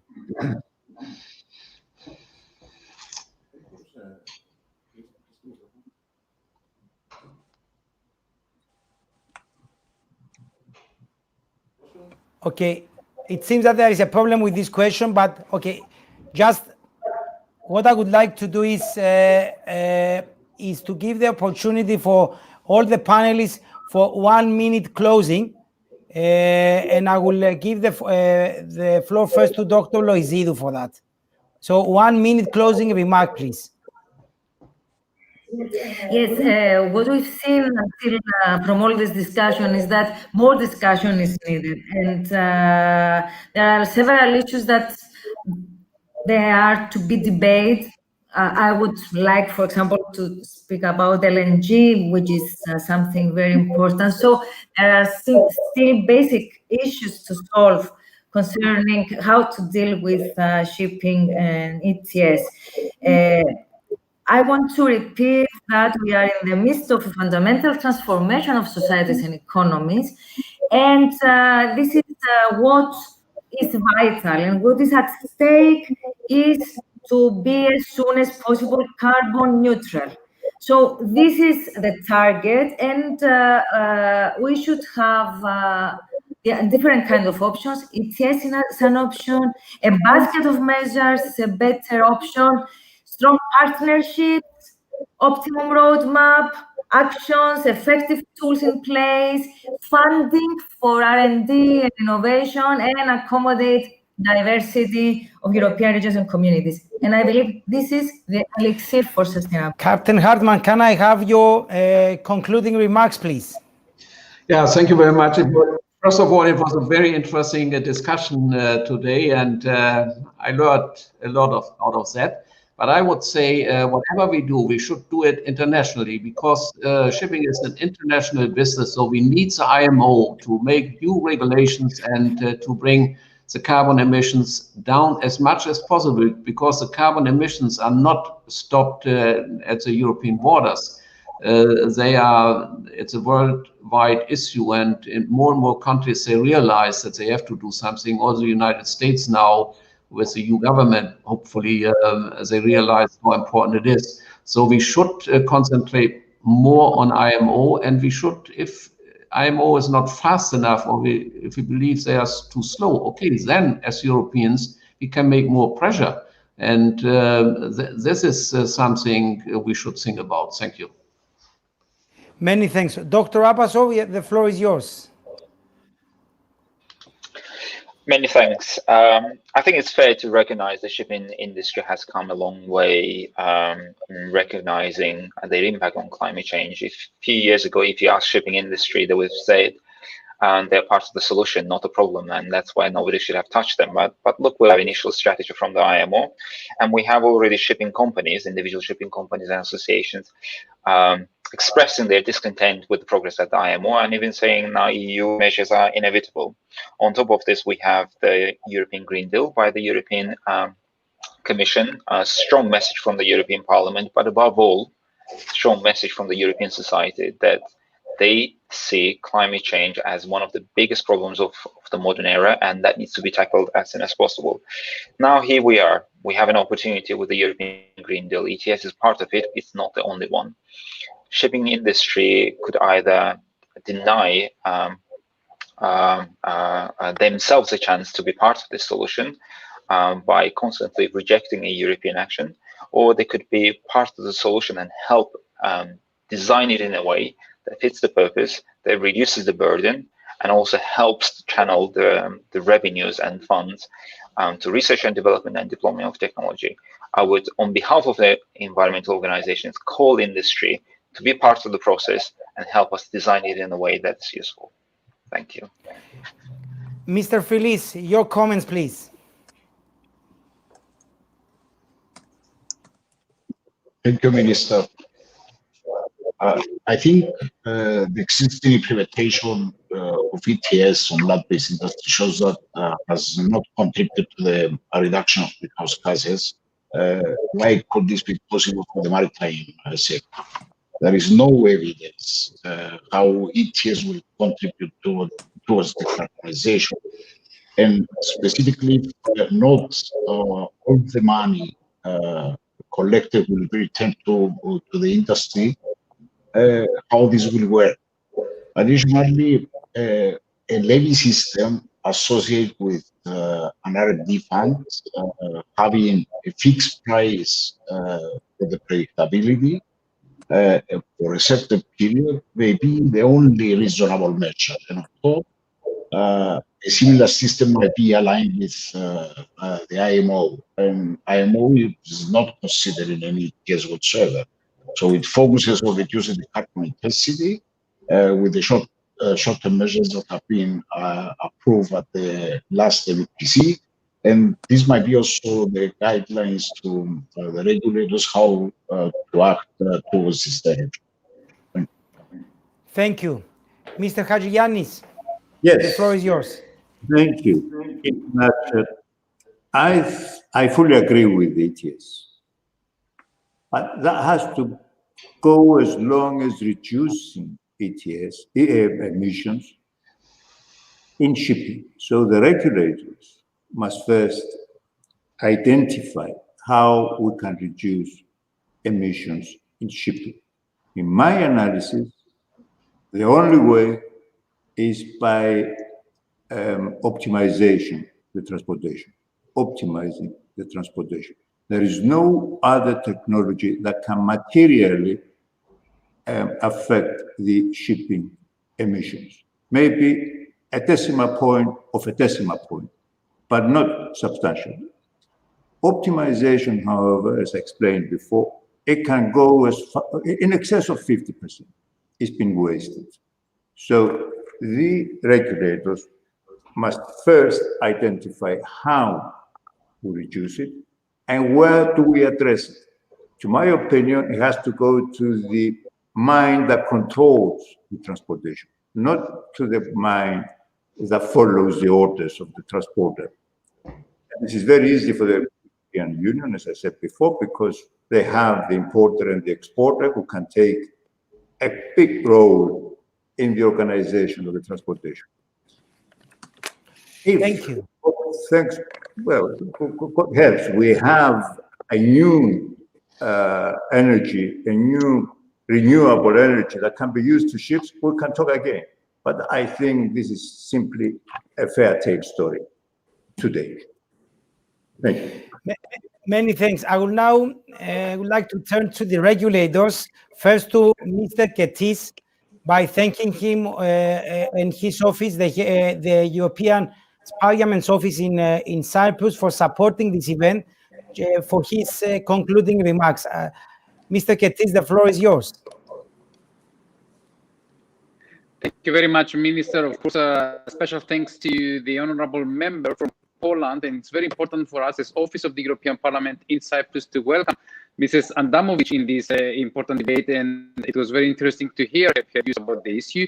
What I would like to say from my part is that we have to all realize how revolutionary the Green Deal is, and I'm sure the shipping industry, the ship owners are pragmatic people and can understand that they will all have to contribute to make this target possible. And of course, I leave the political closing to Mrs.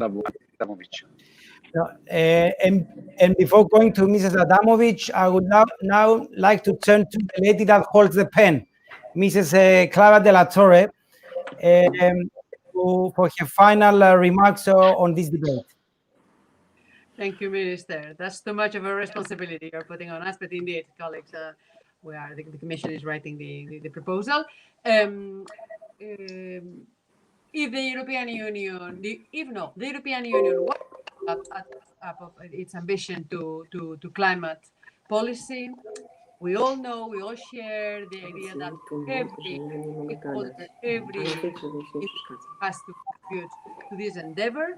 And rest be assured that all your comments today and those that you will be sending to us will help us in, I'm sure, finding a solution in a global context and with other measures that we will fine-tune all this so that we have the most effective measure in all respects. So thank you so much for this opportunity.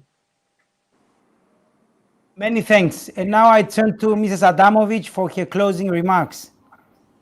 Yes, thank you very much. Last but not least, I would like to thank the Deputy Shipping Minister for the organizing of the debate and all the panelists for their very interesting contributions. I hope we will continue our reflection on how to green the European shipping with the involvement of all stakeholders. So it is very important that all the actors will take active part in this process. Of course, decarbonisation is a significant challenge for the maritime transport. However, only thanks to the contribution from all the sectors of the economy, we can effectively reduce greenhouse gas emission in Europe and achieve climate neutrality by 2050 at the latest, as we have planned in a Green Deal. Thank you very much, and I hope see with you face to face soon. Take care for the Christmas and happy holiday. Thank you. Many thanks. Well, to conclude, I must say that it has been a constructive discussion. I have no doubt that it will continue during the weeks and months to come, but for now we must draw this session, of course, to a close. I would like to thank the panelists for their time and insights.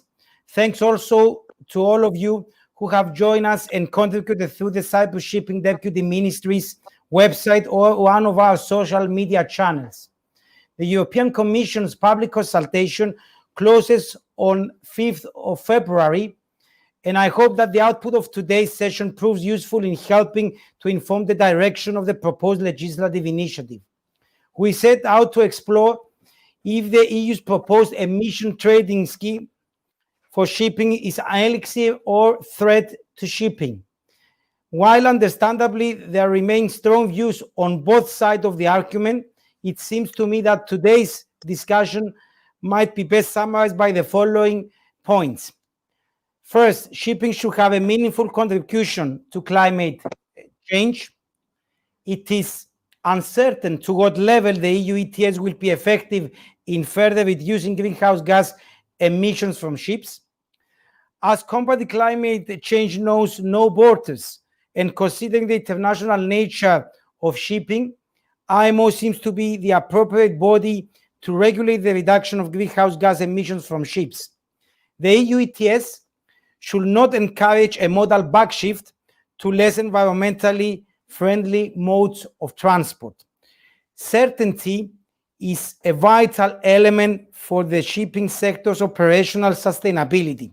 In this respect, the EU-ETS should clearly specify the geographic scope of application, clearly define each entity's obligation, allow the trading of the reductions of greenhouse gas emissions within the sector, and fund research and innovation towards developing alternative fuels and carbon-neutral technologies. And, of course, any scheme aiming at the reduction of greenhouse gas emissions from ships introduced by the EU must be compatible and scalable with what the IMO may introduce in the future. All comments, remarks, and questions received by the audience, as well as a summary of today's discussion, will be forwarded to the regulators and will be shared with all of you. What remains crystal clear is the ongoing need for collaboration and cooperation between regulators, the shipping industry, and NGOs. I believe that we all want a better, safer, smarter, more sustainable future for shipping. We all recognize the need to play our part in making a positive difference. Our sector is in a period of profound transformation, and only by working together we will be able to find the right balance between environmental progress and safeguarding competitiveness. In pursuing the right course of action to achieve this, a collective focus on sustainability in every sense of word is critical. Thank you all. Good night.